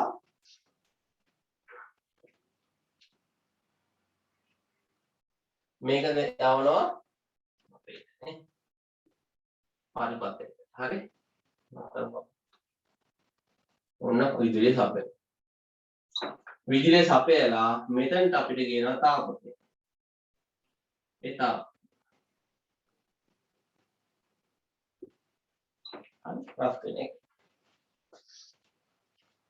ඊට පස්සේ මේ වයර් එක ගහලා මෙතනට අපි කියනවා ඔන්න ඔහොම එකක්. පොඩි බෝලයක් වගේ එකක් තියෙනවා. මේකත් මෙහෙම බෝලයක් වගේ සම්බන්ධ කරලා. දැන් මොකද වෙන්නේ? පුතේ ද්විලෝහ පටියත් ලෝහ. නේ? ද්විලෝහ පටියත් ලෝහ. එතකොට මෙහෙන් යන විදුලිය ඕම ගිහිල්ලා ද්විලෝහ පටියේ දිගේ ඇවිල්ලා තාපකයට යනවා. ඔන්න තාපකය රත් වෙනවා. නේ? තාපකය රත් වෙනකොට දැන් මේක අයන් එක ඇතුලේනේ තියෙන්නේ. තාපකය රත් වෙනකොට පුතේ ද්විලෝහ පටියත් වක් වෙනවද? ද්විලෝහ පටියත් රත් වෙනවා. එක්තරා උෂ්ණත්වයකට ආපු ගමන් මොකද වෙන්නේ? ද්විලෝහ පටිය නැවෙනවා.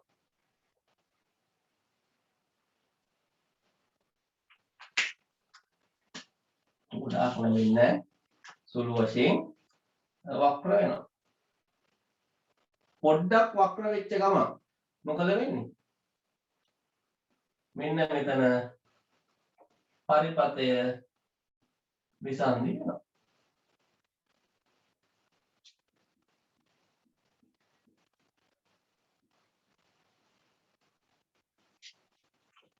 දැන් හරිනේ.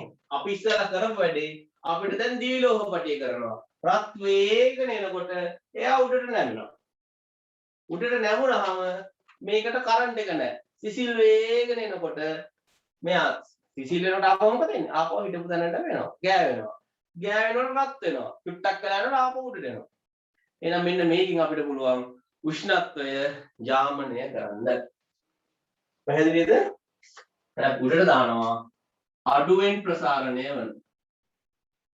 මේක ඇදලා පොතේ ප්‍රසාරණය වන ලෝහය.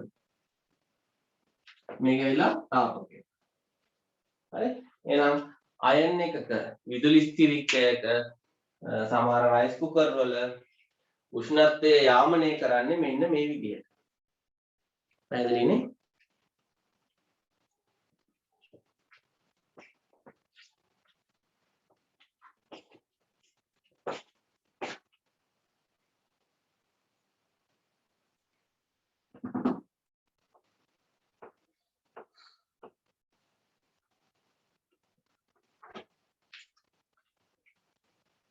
හොඳයි. දැනගත්තද?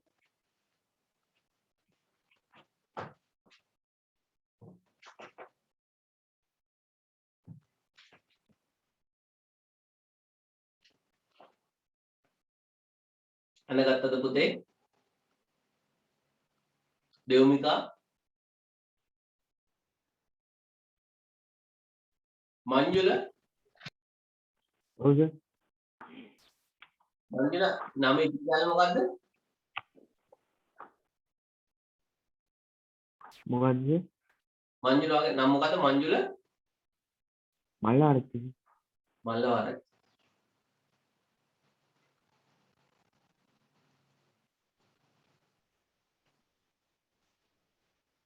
තාත්තා තාම කැම්පස් එකේ නේ පුතේ වැඩ කරන්නේ.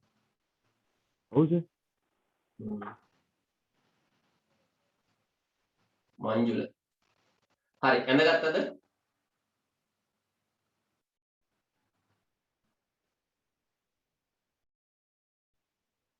හොඳයි. එහෙනම් පුතේ මෙන්න මෙහෙම තමයි ද්විලෝහ පටියක ක්‍රියාකාරීත්වය යන්නේ. හොඳට මතක තියාගන්න. අඩුවෙන් ප්‍රසාරණය වෙන පැත්තට තමයි මේක නැන්නේ. ඒකට හොඳ උදාහරණයක්ත් තියෙනවා මෙන්න මෙහෙම. බලන්න දැකලා තියෙනවද? ඔලිම්පික් වල එහෙම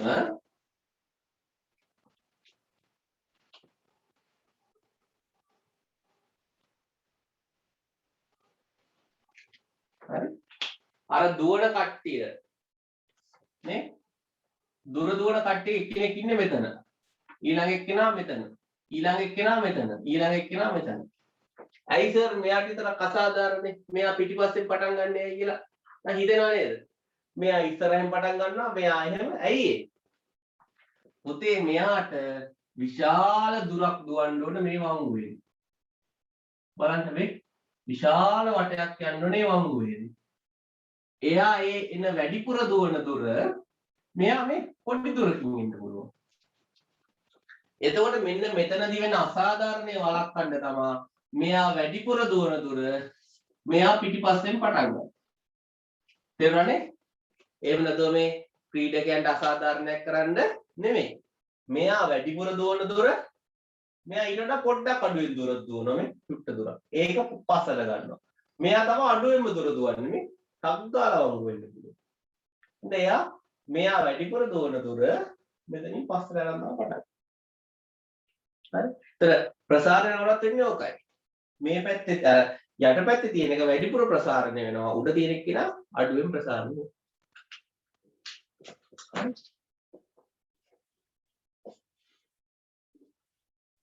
හොඳයි. ලියා ගන්න අනුමාත්‍රකාව ද්‍රව ප්‍රසාරණය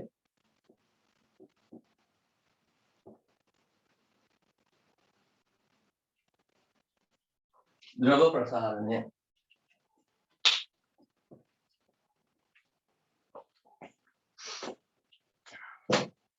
පුතේ විභාගයට අහන්න පුළුවන් දෙයක් තමයි මෙන්න මේක. හොඳට මතක තියාගන්න ඝන වස්තු වලට වඩා වැඩියෙන් ද්‍රව වස්තු ප්‍රසාරණය ද්‍රව ප්‍රසාරණය වෙනවා. ද්‍රව වලටත් වඩා වැඩියෙන් වායු ප්‍රසාරණය වෙනවා.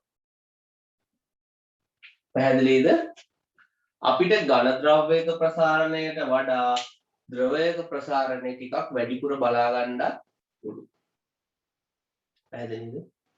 හරි. මම ඒක බලන්නට ඕනම් පස්සේ කියලා දෙන්නම්. හරි. ඝනයකට වඩා ද්‍රවයක් වැඩිපුර ප්‍රසාරණ අපිට ඇහැට පේනවා. ඔන්න මොලේ උෂ්ණත්වමානය.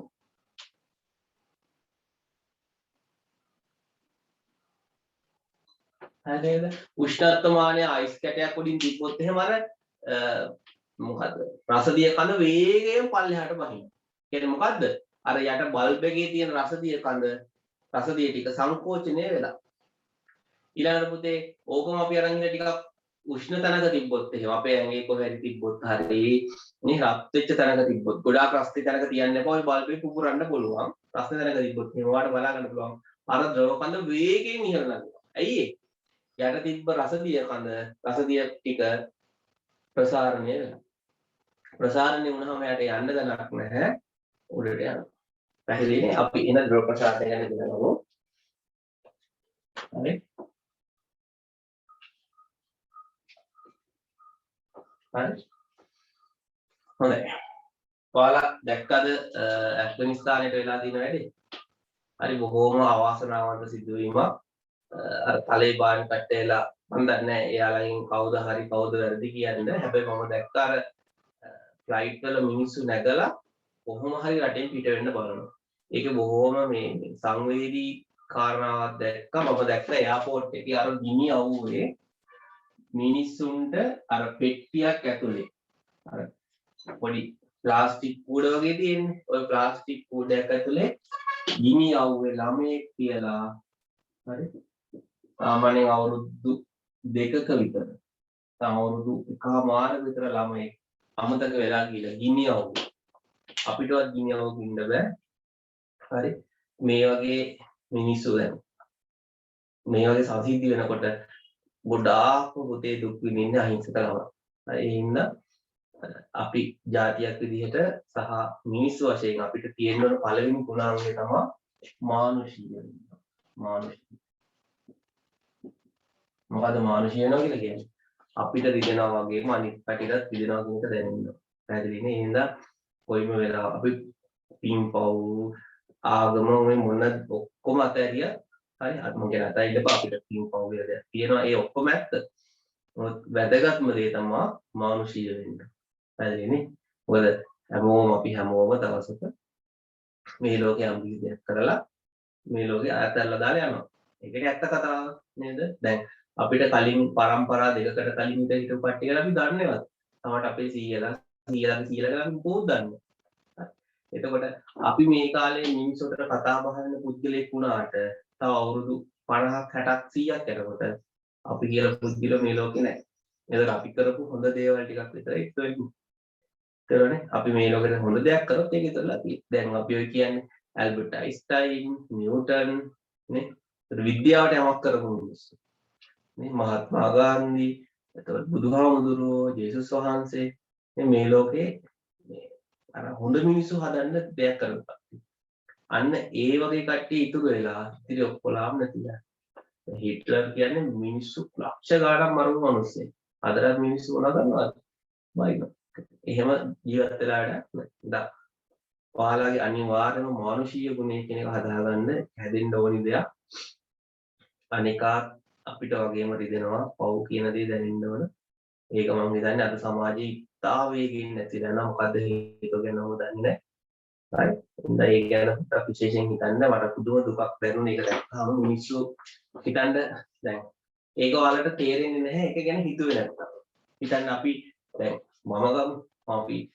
මම දැන් ජීවත් වෙන්නේ මොනවා කියලා තියනවා වාහන අරගෙන නේද මම ආස පොත්පත් අරගෙන මේ කාමරේම පෙන්නන්න මම ආස පොත් අරගෙන කියවන පොත් ටික තියාගෙන කාමරේ ලස්සනට හදාගෙන මේ ගෙදරට බඩු මුට්ටු අරගෙන ඉන්නකොට හිතන්න මේ සියල්ලම දාලා මිනිස්සු ෆ්ලයිට් වල නැගලා නේ රෝදවල එල්ලිලා වෙන රටකට යන්න හදනවා අපිට හිතන්නවත් පුළුවන් අපි නිකන් ගෙදර දොරක් වහලා අමතක කරලා ගමනක්වත් යන්නේ නැහැ. ඇයි අපිට බයයි අපේ වස්තුව නැති වෙයි මේක වටිනවා පුටු වටිනවානේ හැබැයි අර මිනිස්සු මොකද උනේ මුකුත්ම නැහැ ඇඳන් ඉන්න ඇඳුම පිටින් විතරක් වෙන රටවලට ගිහින් ඒතර ඒ රටවලට ගියාම කන්න සල්ලිකෝ ජීවත් වෙන්නේ කොහොමද ගෙවල්කෝ නිදහස කියන එක වැදගත් එහෙනම් මම දන්නේ මේ ලෝකෙ කොයි පැත්තට හැරෙයිද කියලා බොහොම නරක කාලෙකුත් එමින් පවතිනවා ඔයාලා තමයි මේක වෙනස් කරන්න පුළුවන් ළමයි පැහැදිලිනේ එතන ඔයාලා කවුරුරේ අහනකොට කියන්නේ මෙහෙම නෑ මෙහෙමනේ අපි මානුෂීය වෙනවා. ඒක තිශයෙන් වැදගත් කාරණාවක් මේ කාලේ. පැහැදිලිනේ මම තාම මතක් කරා. හරි. ද්‍රව ප්‍රසාරණය. හොඳයි. ද්‍රව ප්‍රසාරණය. හොඳයි. අපි පරීක්ෂණ නලයකට ගන්නවා පුතේ පාට කරපු ජලය ටිකක්. මොන ජලයේද? පාට කරපු ජලය. ඔය රතු පාටට හරි මොන පාටද හරි වතුර ටිකක් ගන්නවා පාට කරලා. හරි?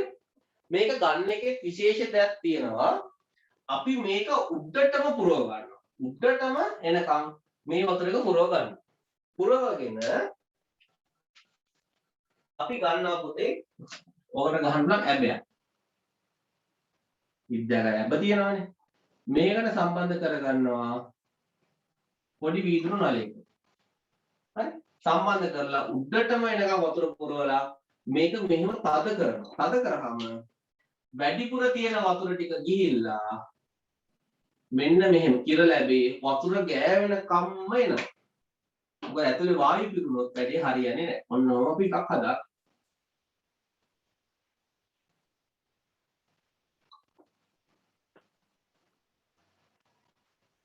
හරි?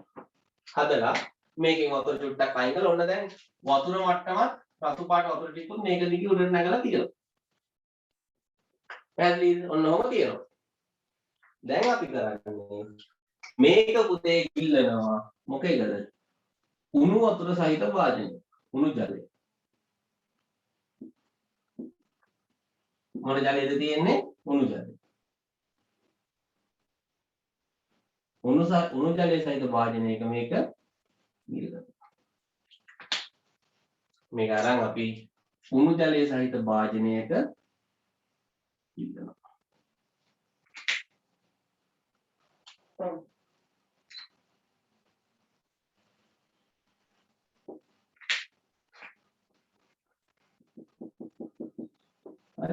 ටික වෙලා කරනකොට ඔයාලට බලා ගන්න පුළුවන්.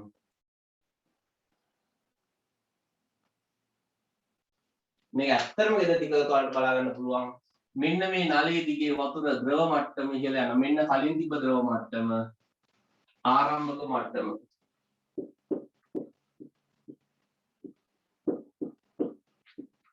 පැහැදිලිද? රත් කරගෙන යනකොට මේකේ ද්‍රව කඳ උඩට ගියා. ඒ ඇයි ඒ?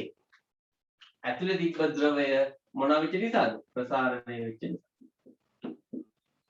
පැහැදිලිද? එහෙනම් පුතේ ඝන වස්තුන්ට වඩා වැඩි වශයෙන් ද්‍රව ප්‍රසාරණය වෙනවා. පැහැදිලිද? එතකොට ඔය බවුසර් වලට එහෙම තෙල් පුරවනකොට කට ගාවටම පුරවලා සීල් කරලා අරන් ඉන්නේ නැහැ. ඇයි ඒ? බැරි වෙලාවත් සීතල ප්‍රදේශයක ඩීසල් හරි පෙට්‍රල් හරි පුරවලා රස්නේ පැත්තකට අරන් આવත් ඔක මොනවා වෙන්න පුළුවන්ද? පුපුරන්න පුළුවන්. නැත්තම් ඩීසල් අයින් වෙන්න පුළුවන්. අනිත් පැත්ත වෙන්නත් පුළුවන්. රස්නේ පැත්තක ඩීසල් පුරවනවා. පුරවලා තද්ද වෙන්න වහනවා. මොඩි ටික වහලා අරන් එනවා. අරන් එනකොට ඔන්න පරිසරයේ සිසිල් වෙනවා. ද්‍රව්‍ය සංකෝචනය වෙනකොට අර බවුසරේ ඇද්ද වෙලා හරි ඔක සංකෝචනය වෙනවා. පැහැදිලිද? මේකට හරි ලස්සන කරපු වීඩියෝ එකක් තියෙනවා. මම අනිවාර්යෙන් ඔයාලට දෙක පොඩ්ඩක් පොඩි වීඩියෝ ගාලක් එවන්න. ඒක බලන්න. ඊළඟ කොටස. හරි? ලියාගන්න. මේක අදගන්න ඉස්සෙල්ලාම ජල මට්ටම. ජල මට්ටම.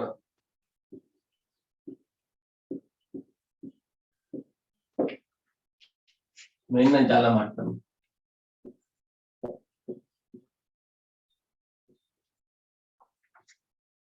මේ තියෙනවද වර්ණ කළ ජලය.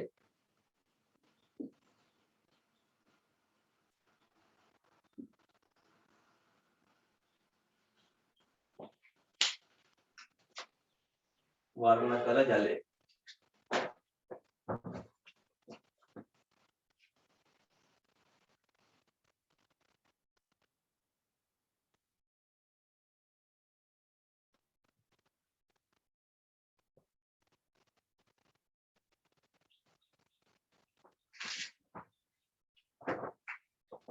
ඉතින් මේකට C කියලා දාගන්න. මේකට C කියලා දාගන්න. මෙන්න මේ හරිය B කියලා දාගන්න. A ට පොඩ්ඩක් පල්ලෙන් B කියලා දාගන්න. එතකොට පුතේ රත් කරනකොට මොකද වෙන්නේ? ඉස්සල්ලාම ද්‍රව මට්ටම චුට්ටක් පහළට වහිනවා. ඊට පස්සේ ඉහළට යනයි. ඉස්සල්ලාම රත් වෙන්නේ කවුද? පරීක්ෂණ නලය. ඒතර පරීක්ෂණ නලය පොඩ්ඩක් ප්‍රසාරණය වෙනවා. පරීක්ෂණ නලය පොඩ්ඩක් ලොකු වෙනවා. ඒතර ද්‍රව මට්ටම චුට්ටක් පහළට ගෑලා ඊට පස්සේ ඔන්න ඇතුලේ තියෙන ද්‍රවය රත් වෙනකොට ආපහු ඉහළ නැගිටිනවා. ලියගන්නද? අඳගෙන ඉවර කරන්න ඉස්සල්ලාම ලියගන්න.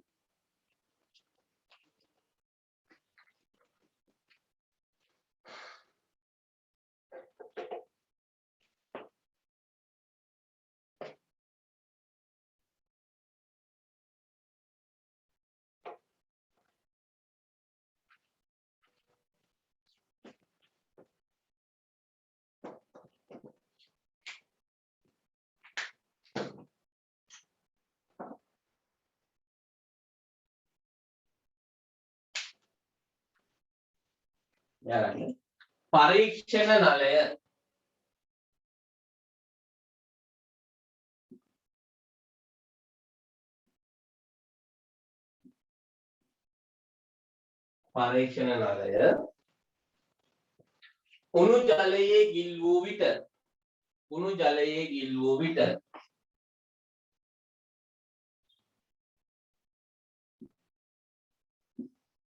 උණු ජලයේ ගිල් වූ විට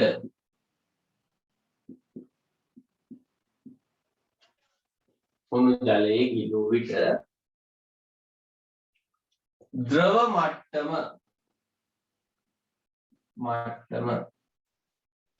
A සිට B දක්වා පහළ බැස නැවත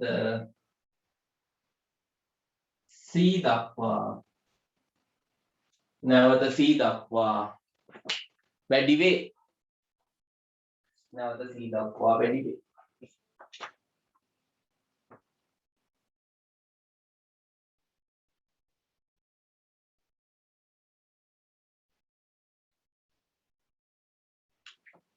එනම් උණු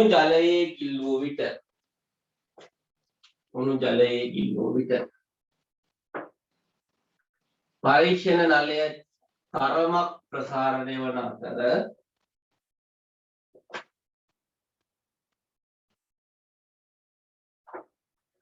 පරීක්ෂණ නලය තරමක් ප්‍රසාරණය වන අතර ඉන්පසු ද්‍රව මට්ටම ප්‍රසාරණය වන නිසා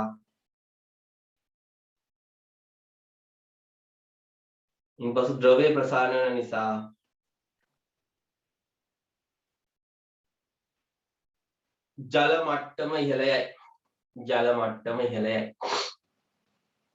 ජල මට්ටම ඉහළ යයි. පැහැදිලිනේ පුතේ? හරි. හොඳයි. හරි. හැමෝම පොඩ්ඩක් මේක අහගන්නකෝ. එක මේ ඇත්තටම සිද්ධ වෙච්ච දෙයක්. එක්තරා මේ දැන් ඔය බවුසර් වල ඩීසල්, පෙට්‍රල්, ලාමු තෙල්, ඔය හැම જાතියක්ම ප්‍රවාහනය කරනවානේ. ඉස්සෙල්ලා ඩීසල් ගෙනියනවා, පස්සේ ලාමු තෙල් ගෙනියනවා. මේවා ඇත්තටම හොදන්නෙත් නැහැ. හැබැයි සමහර වෙලාවට කාලයක් තිස්සේ මෙහෙම ඩීසල් හරි පෙට්‍රල් හරි මොනවා හරි අරන් යනකොට ඔයගේ පොඩි අපද්‍රව්‍ය තියෙනවනේ. නේ?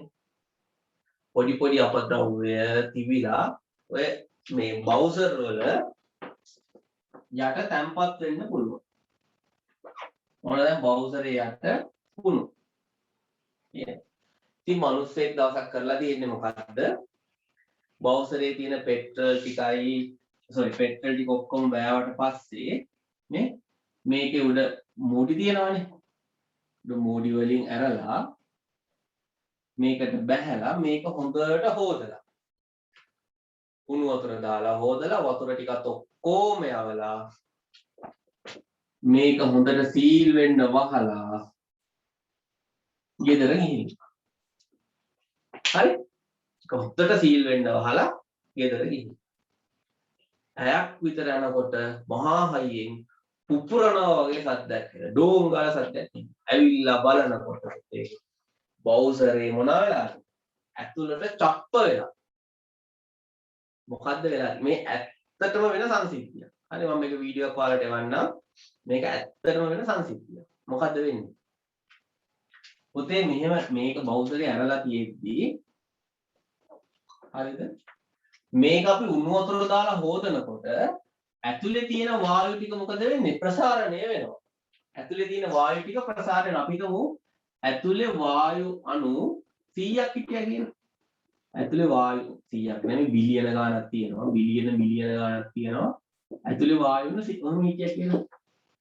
රත් කරනකොට පැහැදිලිද? මේවා ප්‍රසාරණය වෙනවා. මේවා ළඟින් ඉන්න ඈත් වෙනවා. ඈත් වෙන්න ඉඩ නැති නිසා මෙතනින් ඉවත් වෙනවා. එතකොට දැන් ඔන්න ඔය වගේ තත්ත්වයක් උදා වෙනවා. සමහර වායු අණුමක් වෙලාද? අතනින් ගිහිල්ලා. දැන් පොඩ්ඩයි තියෙන්නේ. උණුසුම් වුණාම තමයි ඈත් වෙන්නේ. උණුසුම් වුණාම ඈත් වුණා. දැන් වායු අණු පොඩ්ඩයි තියෙන්නේ.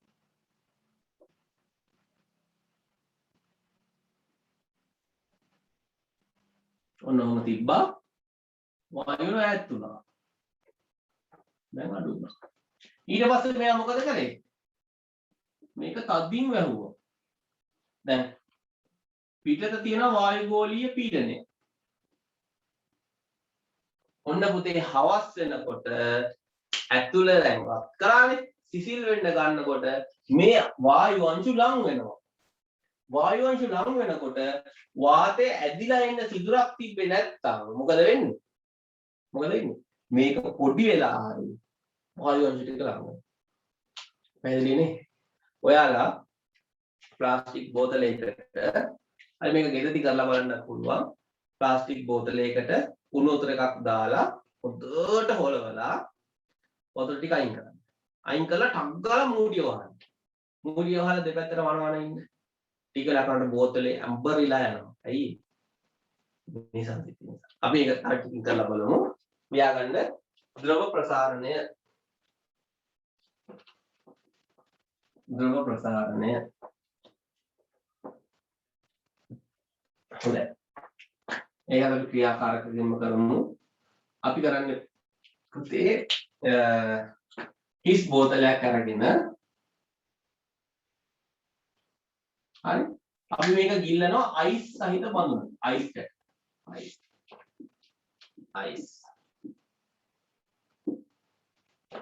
අයිස් බඳුන. අයිස් බඳුන ගිල්ලනවා. ගිල්ලලා විනාඩි 5ක් විතර හොඳට තියනවා. එතකොට මේකේ උෂ්ණත්වය මොකක් වෙනවද? බිඳුවටම යනවා. ඊට පස්සේ මේක අපි අරන් ඇවිල්ලා ගිල්ලනවා උණු ජලය.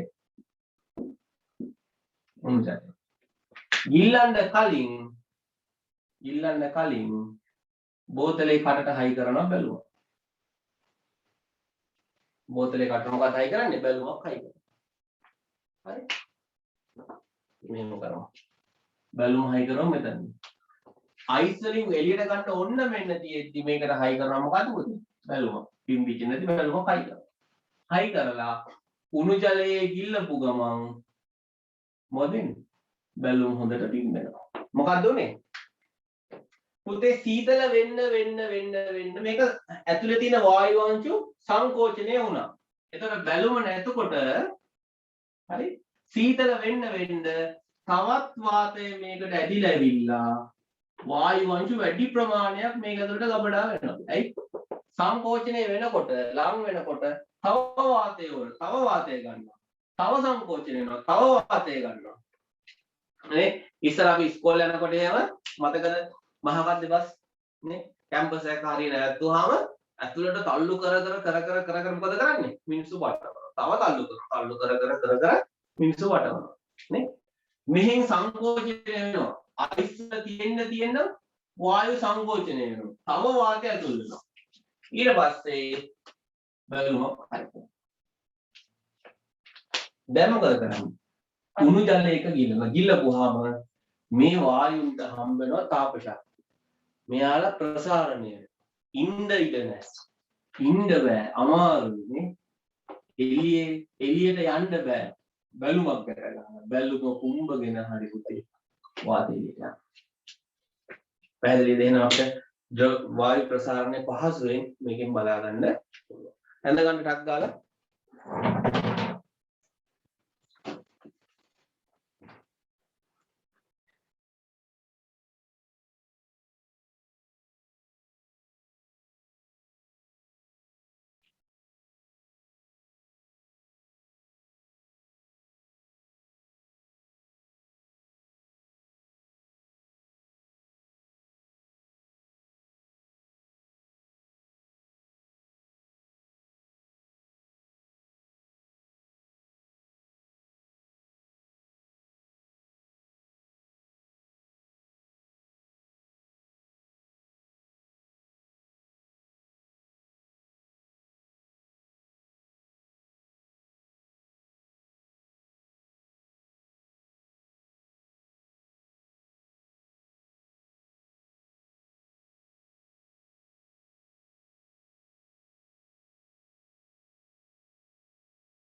හොඳයි.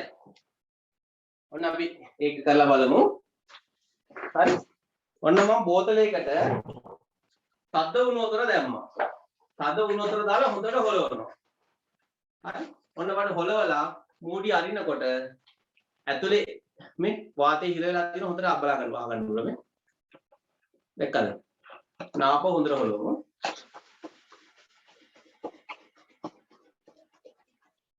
හොඳට වාතය දැන් ප්‍රසාරණය වෙනවා මේ. දැක්ක සද්ද චිරිස් ගලනවා ආපහු ප්‍රසාරණය කරනවා.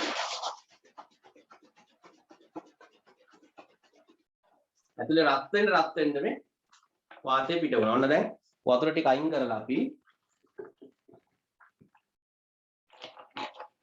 වතුර ටික අයින් කරලා තව ටිකක් තියනවා ඉතින්.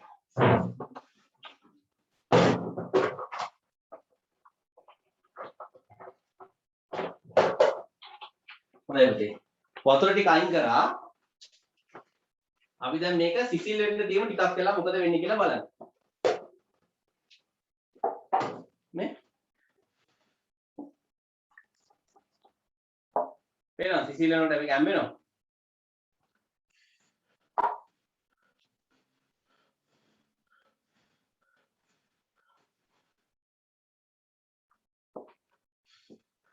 මේ මොකද උනේ? සිසිල් වෙනකොට ඇඹෙනවා පේනවා.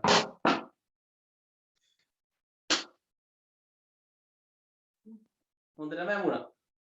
මොකද උනේ? තද රස්නේ වතුර දාපුවාම ඇතුලේ වාතයට ඉන්න බෑ. ප්‍රසාරණය වෙලා මූඩියෙන් එළියට ගියා. ඒ අතරතුර මම මොකද කරේ? වතුර ටික අයින් කරලා මූඩිය තද කරලා වැහුවා. දැන් මොකද උනේ? වාතය සිසිල් වෙනවා. සිසිල් වෙනකොට සංකෝචනය වෙනවා. සංකෝචනය ඊට නැමේ. දැන් මේ මූඩිය ඇරියොත් එහෙම වායු ගෝලයේ තියෙන වාතය ඇවිල්ලා මේක අපෝ යථා තත්ත්වයට වෙනවා. හරි? සරලම ක්‍රියාකාරකම්. හරි? ලියාගන්න. ලියාගන්න හොඳයි.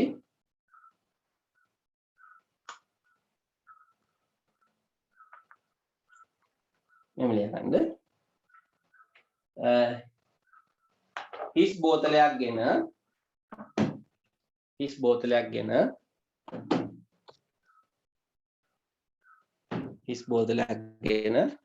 අයිස්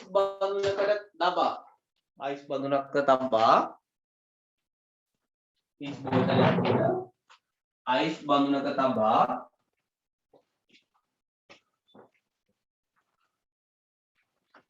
මද වේලාවකින් එයට බැලූනයක් සවි කරන්න.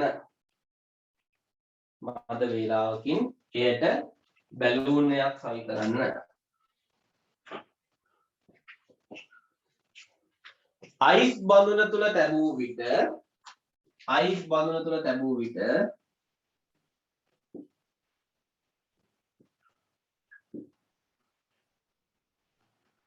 උෂ්ණත්වය පහළ යන බැවින්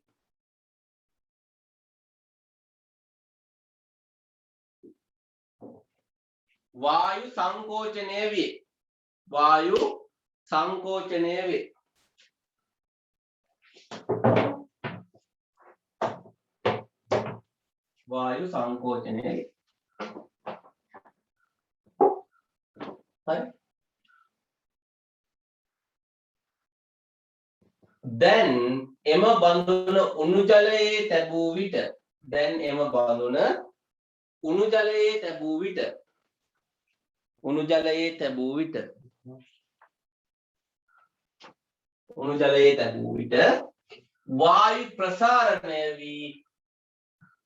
වායු ප්‍රසාරණය වී බැලුම පිම්බෙනු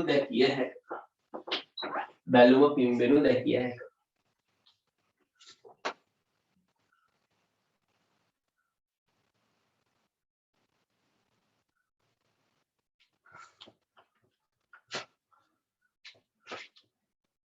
උණු ජලයෙන් ඉවත් කර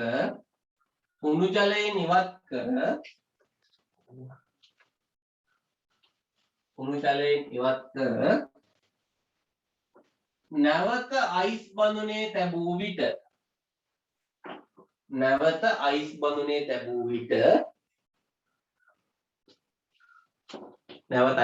තැබූ විට බැලුම හැකිලී යයි.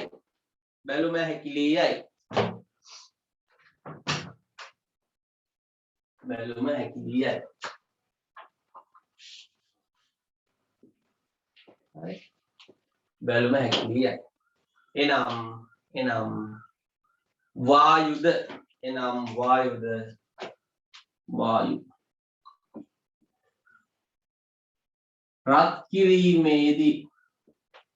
රත් කිරීමේදී ප්‍රසාරණය වන අතර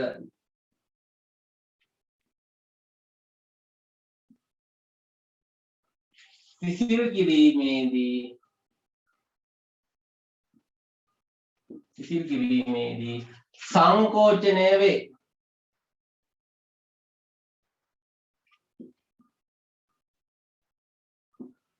සංකෝචනය වේ. ඉසිල් කිරීමේදී සංකෝචනය. හොඳයි. හොඳයි. මම ඔයාලට දැන් අපි එක දිගට ඉගෙන ගත්ත නිසා මම පොඩි කතාවක් කියන්නම්. හරි? නෑ හොඳට අහගන්න හැමෝම. අපි ටියුටර් සාකච්ඡා කරමු. ටියුටර් එකේ පොඩි ප්‍රශ්න ටිකක් තියෙනවා ඉගෙන ගන්න. පොඩි කතාවක්. හරි? අපි හිතමු ඉස්කෝලේ එක. නැත්තම් ඔයාලගේ ගමේ. ඔයාලා කියන්නේ ඔයාලා ඉතින්නේ කොයි එකටද? හරි? ඔයාලා කියන්නේ ඔයාලා ඉතින්නේ කොයි එකටද? හරි? අපි හිතමු ගමේ එකක් හරි ගෙදරකින් ලොකු බැඳ ගන්න සද්දයක් එනවා. හරි? ඔය එක කොහොමද කියන්නේ මම නේ දන්නේ හරි කියලා. රට බැඳ ගන්න සද්දයක් ඇහෙනවා. හරි? ඔන්න ගමේ කොනේ ඇහෙනවා සද්දේ. ගමේ කොනේ ගෙදරක බැට ගන්නවා හො ගාලා. ඔයාලා ගෙදර තියෙන්නේ මේ හරි. නේ? දැන් කොහොමද දෙයක් කරනකොට මොකද වෙන්නේ? ඉන්න බෑ. අංග නල්ලි යනවානේ. අද දන්නේ ප්‍රශ්නේ නේ හිතනවා. දැන් මොකද වෙන්නේ? අල්ලපු ගෙදර කට්ටියට ওই කතාව හොඳට ඇහෙනවා. ඇත්තනේ. අල්ලපු ගෙදර කට්ටිය හොඳට කතාව ඇහෙනවා. එයාලා ඔය කතාව කියන අනිත් ගෙදර කට්ටිය. මෙන්න මෙහෙමයි. ලොකු දුර මෙහෙමයි. විභාගයක් පාස් වෙලා මොනවාරි ඕක දුරක් කියලා. මේ අල්ලපු ගෙදර කට්ටිය කියනවා මේ ගෙදර. ඊට එහා පැත්තේ මෙහෙම වැටකා කියන මෙහෙමයි ඒ දුර මෙහෙම වෙලානේ කියලා කියනවා.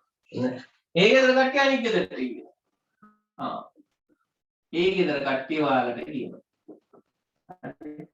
ඔන්න ගෙදරින් ගෙදරට පැන ආවා පණිවිඩය. මේ මොකක්ද දෙන්නේ පණිවිඩය. මෙන්න පණිවිඩ ගමන් කරන එක විදිහක්. ප්‍රශ්නයක් වුණා ඒක අල්ලපු ගෙදර කට්ටිය අහගත්තා. හොඳට අහගත්තා.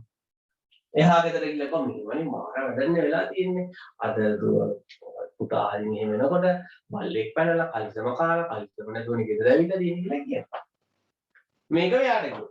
ඕම ඔයල අන්තිම මොකක් හරි පුරවරපෑ මෙතන එනකොට කියනවා. ඔන්න පණිවිඩය යන එක විදිහක්. දෙවෙනි විදිහ. ඔන්න අල්ලපු ගෙදර මහා ඈත ගෙදරක ඉන්න සද්දයක් ඇහෙනවා. ඔයාලා ඉන්න මේ හැටි. උදේ අන්න ප්‍රශ්නයක් කිව්වා. මොකද කරන්නේ? කෙලින්ම දුවගෙන ගියා මෙතනට. අහගත්ත මොකද උනේ? කළු වෙන්න පටන් ගත්තා. නේ? දුවගෙන ගිහලා අහනවා. මොකද උනේ? ඔක්කොම ටික අහගන්නවා. අහගෙන ආපහු පාඩුවේ ගෙදරට එනවා. වෙන ගෙදරක කට්ටිය. එයාලත් යනවා. මොකද උනේ? පණිවිඩය අහගත්තා.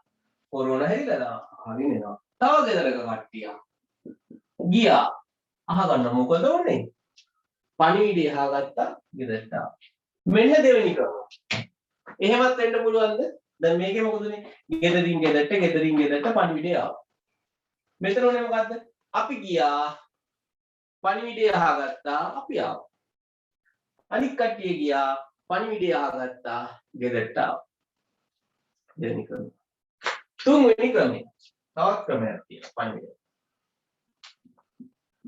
මේ මිනිස්සු තීරණය කරනවා මේ ගමේ ඉන්නේ මහා මුකුන්ද මහා ඕපදූපකාරය මුන්ට හැම වෙලේම මොකක් හරි දෙයක් වුණොත් ගෙදර සද්දයක් ඇහුනොත් දැනගන්න ඕන මේක මල කරුණයක් උඹලා එක එක්කවත් අපේ ගෙවල් පැත්තෙන් එපා කියලා සිරසත් ටීවී හරි දෙරණ ටීවී කතා කරලා කියනවා මේමයි අපේ පුතා ගෙදර එනකොට බල්ලෙක් කැපුවා කලිසම බල්ලා ගාව මූ ගෙදර ආවා ඔන්න පුතේ හවසට ටීවී එකේ යනවා අපි ටීවී එකෙන් බලනවා කලිසම නැතුව තමයි ඇවිල්ලා තියෙන්නේ අන්න දැන් කොහොමද පණිවිඩය ආවේ තරංගමය වශයෙන් මොන විදිහද තරංග හරි මට කියන්න උෂානි ඔයා ඉතින්නේ කොයි ක්‍රමයකද ඔයා පණිවිඩ ගන්නේ කොයි ක්‍රමයකද ඈ උෂානි මංජුල ඈ මංජුල ඉන්නවනේ මංජුලට පණිවිඩය ගන්න විදිහක් නැල්ලු මේ සිද්ධිය වෙලා තියෙන්නේ මංජුලට හරි හවුද? අනුපම කොහොමද ඕපදූප හොයන්නේ කොයි ක්‍රමයකින්? දෙව්මිකා මේ ළමයි කතා කරන්නේ නැහැ. පුතේ මම මේක කියලා දුන්නේ මෙන්න මේ හේතුවට. පුතේ අපිට ඊළඟ පාඩම තියෙනවා ලියා ගන්න මාතෘකාව තාප සංක්‍රමණය. තාප සංක්‍රමණය.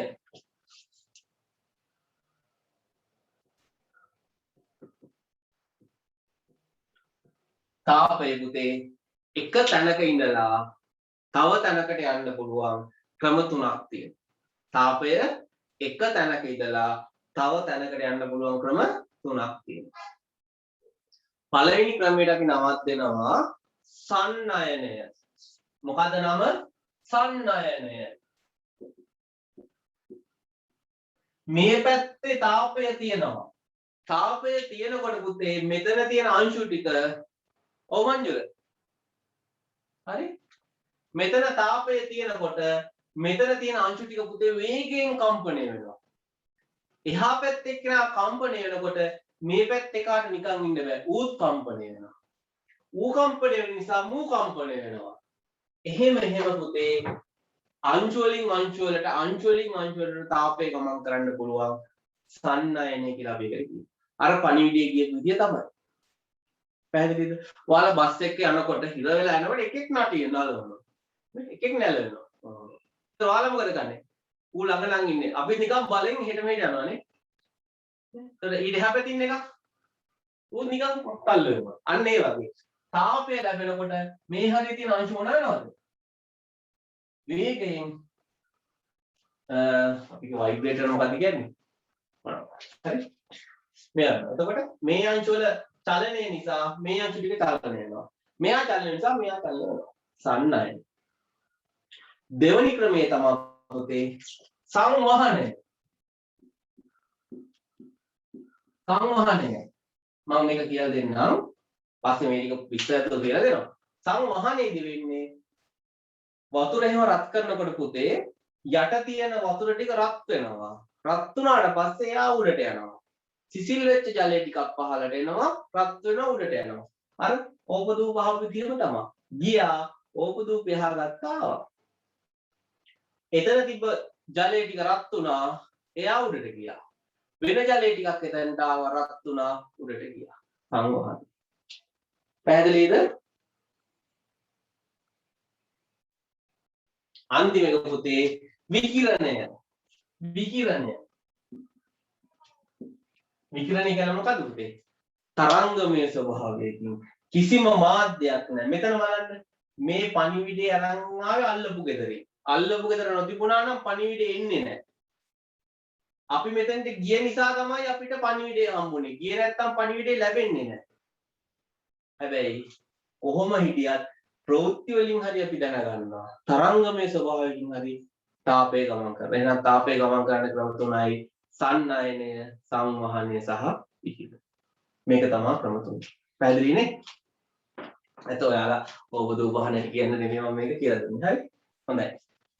තාප සංක්‍රමණය ලියාගන්න.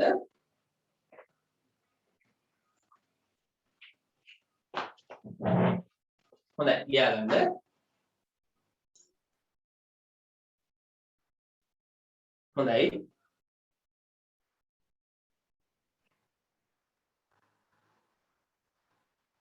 තාපය එක් ස්ථානයක සිට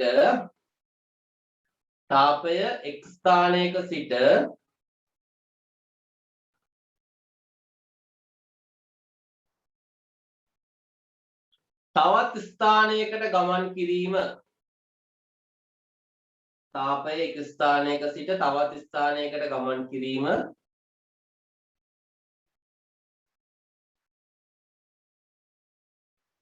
තාප සංක්‍රමණය ලෙස හැඳින්වේ. තාප සංක්‍රමණය ලෙස හැඳින්වේ.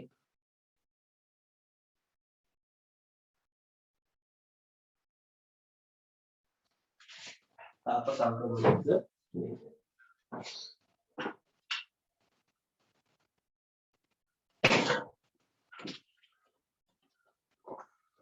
සෑම විටම තාපය ගමන් කරන්නේ සෑම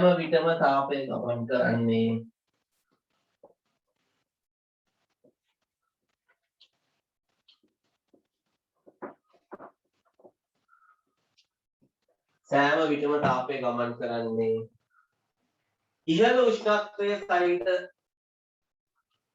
ඉහළ උෂ්ණත්වයේ සහිත ස්ථානයක සිට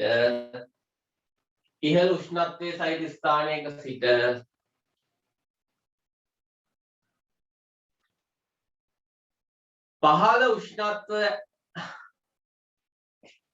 උෂ්ණත්වයක් ඇති ස්ථානයකටයි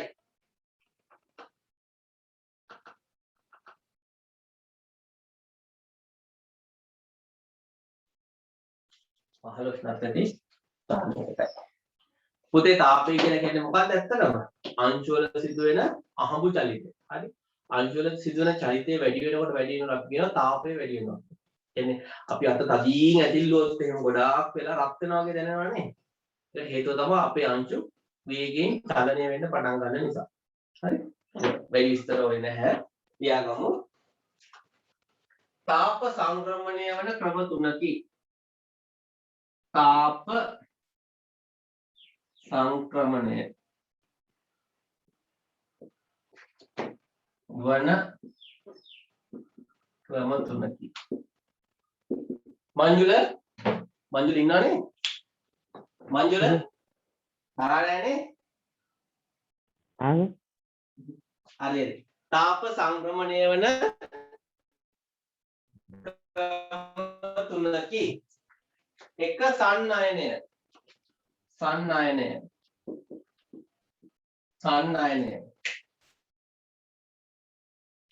දෙක සංවහනය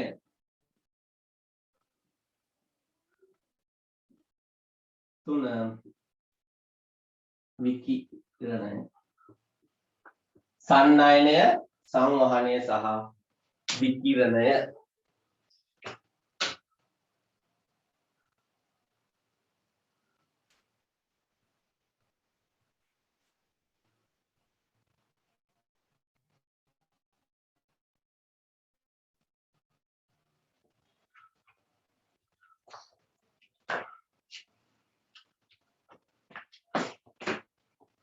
සන්නයනය සංවහනය සහ විකිරණය.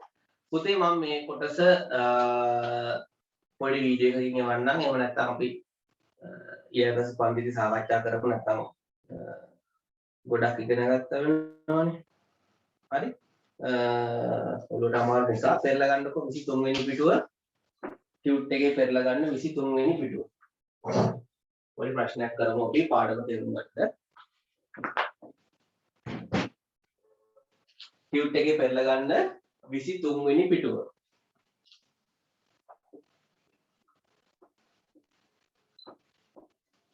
හොඳයි.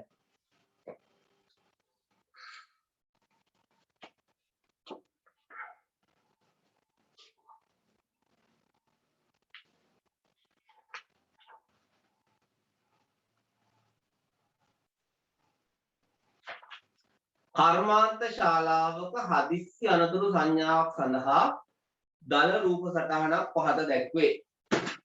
හරි. මොකද්ද දල රූප සටහන? බැටරි වියලි කෝෂ දෙකක් සම්බන්ධ කරලා තියෙනවා. මෙතන තියෙනවා සංඥා නලාවක්. මෙතන තියෙනවා ද්විලෝහ පටියක්. A සහ B කියලා A සහ C කියලා මොනවා තියෙනවා.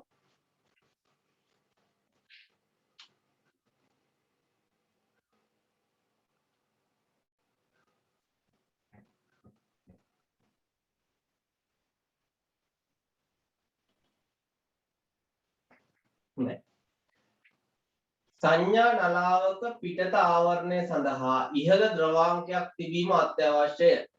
හරි. මෙයාලා නිකන් කියනවා මේ සංඥා නලාව වටේ ඉහළ ද්‍රවාංකයක් තියෙන්න ඕනලු. ඒ කියන්නේ රත් වුණා කියලා ඉක්මනට දිය වෙලා යන්නේ නැහැ. කියන්නේ ඇත්තටම මේ වගේ නලාවක් හයි කරන්නේ හදිස්සි ගිනි ගැනීමක් ඇති වුණොත් අවට පරිසරය රත් වෙනවා. දැන් උදාහරණයක් විදිහට මේක ඔයාලට මෙහෙම කොට තේරෙන්නේ නැති වෙයි. නෑ. ගෙදරක ගිනි ගත්තොත් අපිට සුවඳ හරි ගඳ සුවඳ හරි දැනෙනවානේ. නමුත් සමහර කර්මාන්ත ශාලා තියෙනවා අක්කර ගණන් විශාල. අපේ විශාලයි. හරි. ඒතකොට පොඩි ගබඩාවක් ඇතුලේ ගින්නක් ඇති වුණොත් මීයක් වහරයක් කාලා හරි මොකක් හරිලා ගින්නක් ඇති වුණොත් සමහරට ඒ ගින්න ගොඩාක් ලොකු වෙනකන් කවුරුත් දන්නේ නැහැ. ඒත් ඒ වගේ තැන්වල මේ වගේ සංඥා නලා හයිදලා තියෙනවා. රත් වෙනකොට ද්විලෝහ පටිය නැමෙනවා. නැමුණාම කලින් අවස්ථාවේ අවිරුද්ධ පැත්ත. දැන් මේක රත් වෙනකොට අඩුවෙන් ප්‍රසාරණය වෙන එක නා යටට දානවා. මම මේක පස්සේ කියලා දෙන්නම්. එතකොට මොකද වෙන්නේ? මේක නැමෙනවා. එතකොට රත් වෙනකොට නැමෙනවා. එතකොට කාමරයක් අනිසි ලෙස රත් වෙනවා කියලා කියන්නේ ගින්න. සංඥා නලාව ටැග්. එතකොට පුතේ මේ සංඥා නලාවට ඉහළ ද්‍රවාංකයක් නොතිබුණොත් ආවරණයේ ඉහළ ද්‍රවාංකයක් නොතිබුණොත් කාමරේ ගිනි ගන්නකොට එලාම් එක වදින්න කලින් එලාම් එක උණු වෙලා වැටිලා ඉවරයි. එහෙනම් ඒකට හොඳ ආවරණයක් තියෙන්න ඕන. ඊට අමතරව තිබිය යුතු වෙනස් ගුණාංකයක් ලියන්න. හොඳ තාප සන්නායක වෙන්න ඕන. තාප සන්නායක. දැන් පුතේ මේක අපි ලී පෙට්ටියක් ඇතුලේ හදනවා. ලී කියලා කියන්නේ තාපේ ගිනියන්නේම නැහැ. පුතේ අවට ගිනි අරන් ඔක්කොම වෙලා ඇතුළ කූල් එකේ තියෙනවා. මේක නැමෙන්නේ නැහැ. එහෙනම් තාපය හොඳින් ගෙනියන ලෝහයකින් වගේ මේක හදන්න ඕනේ. ඇතුළ පොඩ්ඩක් රත් වෙනකොට ඇතුළත් මේක ඇතුළත් හොඳට රත් වෙලා මේක නැමෙන්න. හරි? දෙක වර්තමානයේදී බොහෝ තාප දඟර සෑදීම සඳහා නික්‍රෝම් යොදා ගැනේ. මෙම ලෝහය සෑදීම යොදා ගන්නා ලෝහ දෙක මොනවාද? නික්‍රෝම්. නික්‍රෝම් හදන්න ගන්න පුතේ නිකල් ක්‍රෝමියම්.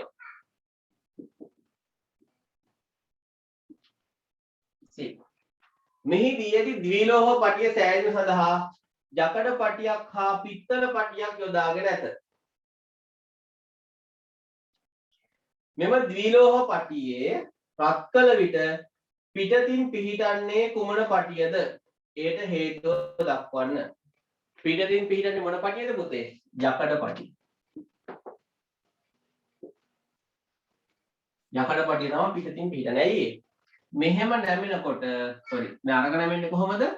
මෙහෙම.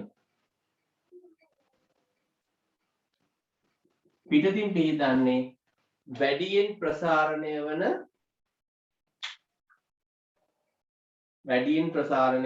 යකඩ වල ප්‍රසාරණය වැඩි. ABC සුවිචයේ කාර්ය ලියන්න. රත්වන විට ද්විලෝහ පටිය පහළට නැවේ. එවිට පරිපථය සම්බන්ධ වී නලාව නාද වේ. එවිට පරිපථය සම්බන්ධ වී නලාව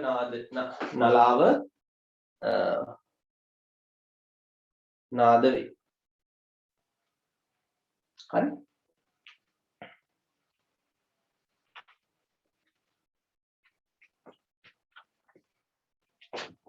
හොඳයි.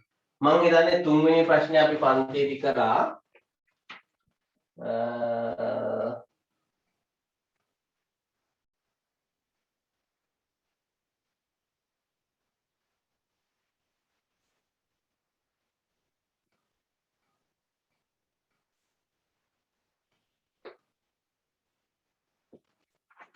හොඳයි.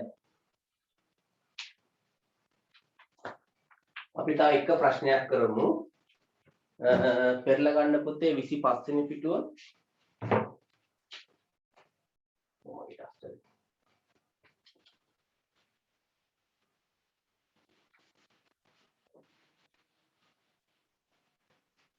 මෙහි දැක්වෙන්නේ තාපය ආශ්‍රිත යම් සංසිද්ධියක් ආදර්ශනය කිරීම සඳහා ශිෂ්‍යයෙකු විසින් සකස් කරන ලද ඇටවුම් දෙකකි.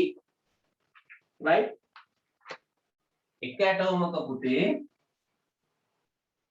පරීක්ෂණ නලයක් තියෙනවා. මේකට වර්ණ කළ ජලය දාලා තියෙනවා. හරි? ඇබේකින් වහලා වර්ණ කළ ජලය තියෙනවා. මෙන්න තාපය සපයනවා. තාපය.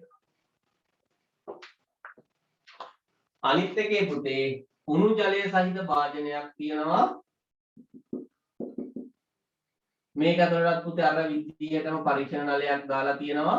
හැබැයි මේ පරීක්ෂණ නලය ඇතුලේ තියෙන්නේ වාතය. මේ හරියේ ජල බිඳුවක් පෙර කරලා තියෙනවා. චූටි තිහින් නලයක් ගත්තොත් ජල බිඳුවක් කොහොම සිර කරන්න පුළුවන්. මෙතන තියෙන්නේ වාතය. මේ වර්ණ කළ ජලය. මේ කියන්නේ උණු ජලය. හොඳයි. මෙම එක් එක් ඇටවුමෙන් ආදර්ශනය කිරීමට අපේක්ෂා කරන්නේ කුමක්ද? අයියෝ හරි ලේසි. පළවෙනි ඇටවුමෙන් මොකද පුතේ පෙන්වන්න හදන්නේ? පළවෙනි ඇටවුමේ තියෙන වර්ණ කළ ජලය යටින් රත් කරනවා. එහෙනම් මොකද්ද මේක අපි පෙන්වන්නේ? ද්‍රව ප්‍රසාරණය.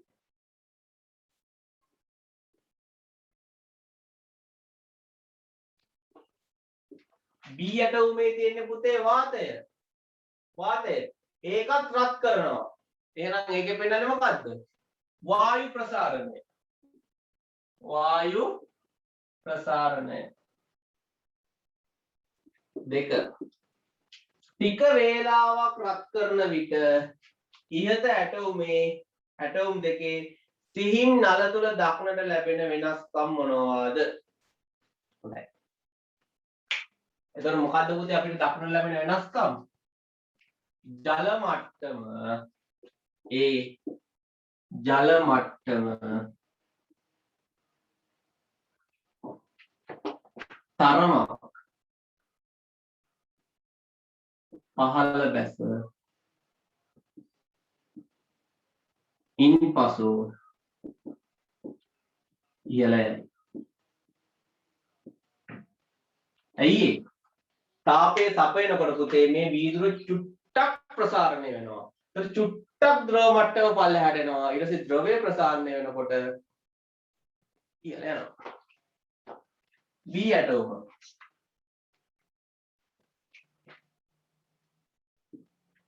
B ඇටෝමේ මොකද්ද වෙන්නේ?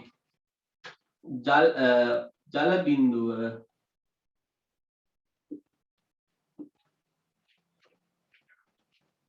තරමක් පහළ බැස ඉන්පසු ඉහළ යයි.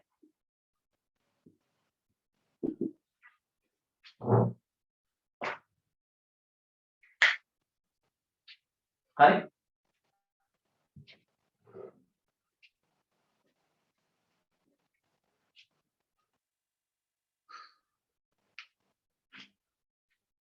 හොඳයි.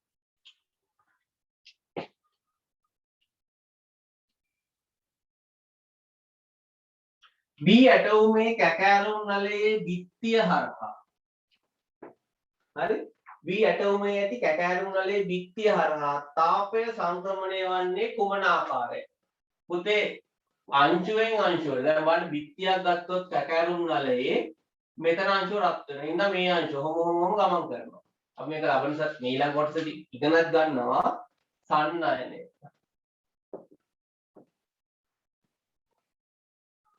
හතර. ඒ ඇටෝමේ කැකෑරුම් නලයේ තුල සහ ඒට සම්බන්ධ කර ඇති ජලයේ ස්කන්ධය ග්‍රෑම් 50ක් විය. ස්කන්ධය ග්‍රෑම් 50යි. එම ජලයේ ආරම්භක උෂ්ණත්වය සෙල්සියස් අංශක 30කි. එම ජල ස්කන්ධයේ සෙල්සියස් අංශක 40 දක්වා රත් වූයේ නම් ජලයට අවශෝෂණය කරනු තාප ප්‍රමාණය ගණනය කරන්න. පුතේ මම පොඩි දෙයක් කියලා දෙන්නම් ටක් ගාලා මෙතනදී. ඔයාලගේ මෙන්න මෙහෙම පුරුද්දක් ඇති වෙන්න ඕන දැන්. මේ වගේ ගානක් කියවනකොට මෙහෙම කියවන්නේ නැහැ. නිකාම් කියවගෙන යන්නේ නැහැ. ඒ ඇටෝමේටික් කැකෑරුම් නලය තුල සහ සම්බන්ධ කර ඇති වීදුරු නලයේ ජලයේ ස්කන්ධය ග්‍රෑම් 50කි. එම ජලයේ ආරම්භක උෂ්ණත්වය 30කි. එම ජල ස්කන්ධය 40ක් දක්වා රත් වූයේ නම් ජලයට අවශෝෂණය කරන තාප ප්‍රමාණය ගණනය කරන්න අපටදී mc θ අහන්නේ. ඔන්න දැන් අපි ලියනවා q සමානයි mc θ. දැන් පුතේ අපිට වෙන මෙලෝ දෙයක් මතක නැහැ. ගාන කියවුවා විතරයි. දැන් ආපහු කියවනවා ස්කන්ධය කොච්චරද? ආරම්භක උෂ්ණත්වය කොච්චරද? ජලයේ ස්කන්ධය කොච්චරද? වෙන වෙනම ආපහු කියවන්න. ඒ හින්දා විභාග කියන්නේ පුතේ ඔයාලා දන්න දේම විතරක් නෙමෙයි. ඔයාලව හිර කරනවා වේලාව කියන දේ. අඩු වේලාවක් තුල තමයි කරන්න දෙන්නේ. ඒ නිසා වේලාව අතිශයින් වැදගත්. මේ වගේ ගානක් කියවනකොට මෙහෙම ලියනවා. ඒ ඇටෝමේ ඇති කැකෑරුම් නලය සහ ඒට සම්බන්ධ කර ඇති වීදුරු නලය තුල ඇති ජලයේ ස්කන්ධය ග්‍රෑම් 50කි. මුළු ස්කන්ධයේ ග්‍රෑම් 50කි. මම දන්නේ නැහැ මොකක්ද අහන්න කියන්නේ කියලා. නිකන් ලියනවා. එම ජලයේ ආරම්භක උෂ්ණත්වය 30කි. 30 පල්ලෙහෙන් ලියුවා. ඔන්න ආරම්භක උෂ්ණත්වය කියලා නිකන් ලියනවා. එම ජලය 40 දක්වා රත් කළේ නම් මෙහෙම ඇඳගත්තා පොඩ්ඩක්.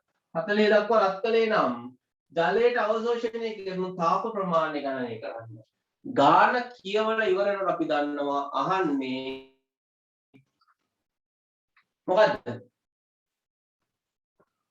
ගාන කියවල ඉවර වෙනකොට අපි දන්නවා අහන්නේ මොකද්ද? Q සමානයි mc θ අහන්නේ මේකට ඕන දත්ත ටික ඔක්කොම අපි ලියාගෙන ආයෙ සැරයක් ගාන කියවන්න ඕනේ නැහැ. පැහැදිලි නේ? ස්කන්ධයේ ග්‍රෑම් 50 කිලෝ. ග්‍රෑම් 50 එහෙම ලියන්නේ නැහැ. කිලෝග්‍රෑම් කරගත්තා. ජලයේ විශිෂ්ට තාපධාරිතාව 4200යි.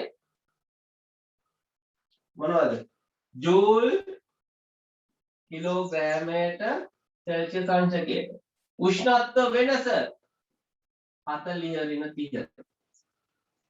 එයා සුළු කරමු 50 බෙදීම 100 1000 4200 40 30 ගියම 10යි ජූල්. මේක බිංදුවකට එක බිංදුවක්. බිංදු දෙකකට බිංදු දෙකක්. හරි? 5 වරක් 2 10ක් විතරයි. 5 වරක් 4 21යි 2100යි.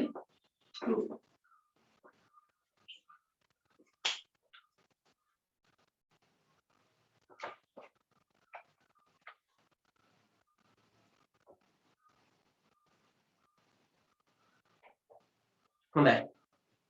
ළමයි ඔයාලා එතකොට ගෙදරදී 26 වෙනි පිටුවේ තියෙන ප්‍රශ්නේ කරලා තියන්න. 26 වෙනි පිටුවේ තියෙන ප්‍රශ්නේ කරලා තියන්න මම පන්තියේදී සාකච්ඡා කරනවා. අද කවද්ද 8යි 19. හරි? 29 වෙනි පිටුවේ තියෙන ප්‍රශ්නේ කරලා තියන්න. 26 වෙනි පිටුවේ 26 වෙනි ප්‍රශ්නේ පිටුවේ තියෙන කරලා තියන්න. ඔව් ඒක කරලා තියන්න. සහ ටියුට් එක මෙතන දෙනකම් කරලා තියන්න. මොන හරි නොතේරෙන තරක් තියෙනවා නම් ටියුට් එකේ අහන්න. හරි? එතකොට මට අතිරේක පන්තියක් දැමීමේ අවශ්‍යතාවයක් තියෙනවා. හරි? මම ඔයාලට සාමාන්‍ය WhatsApp එක බලනවානේ.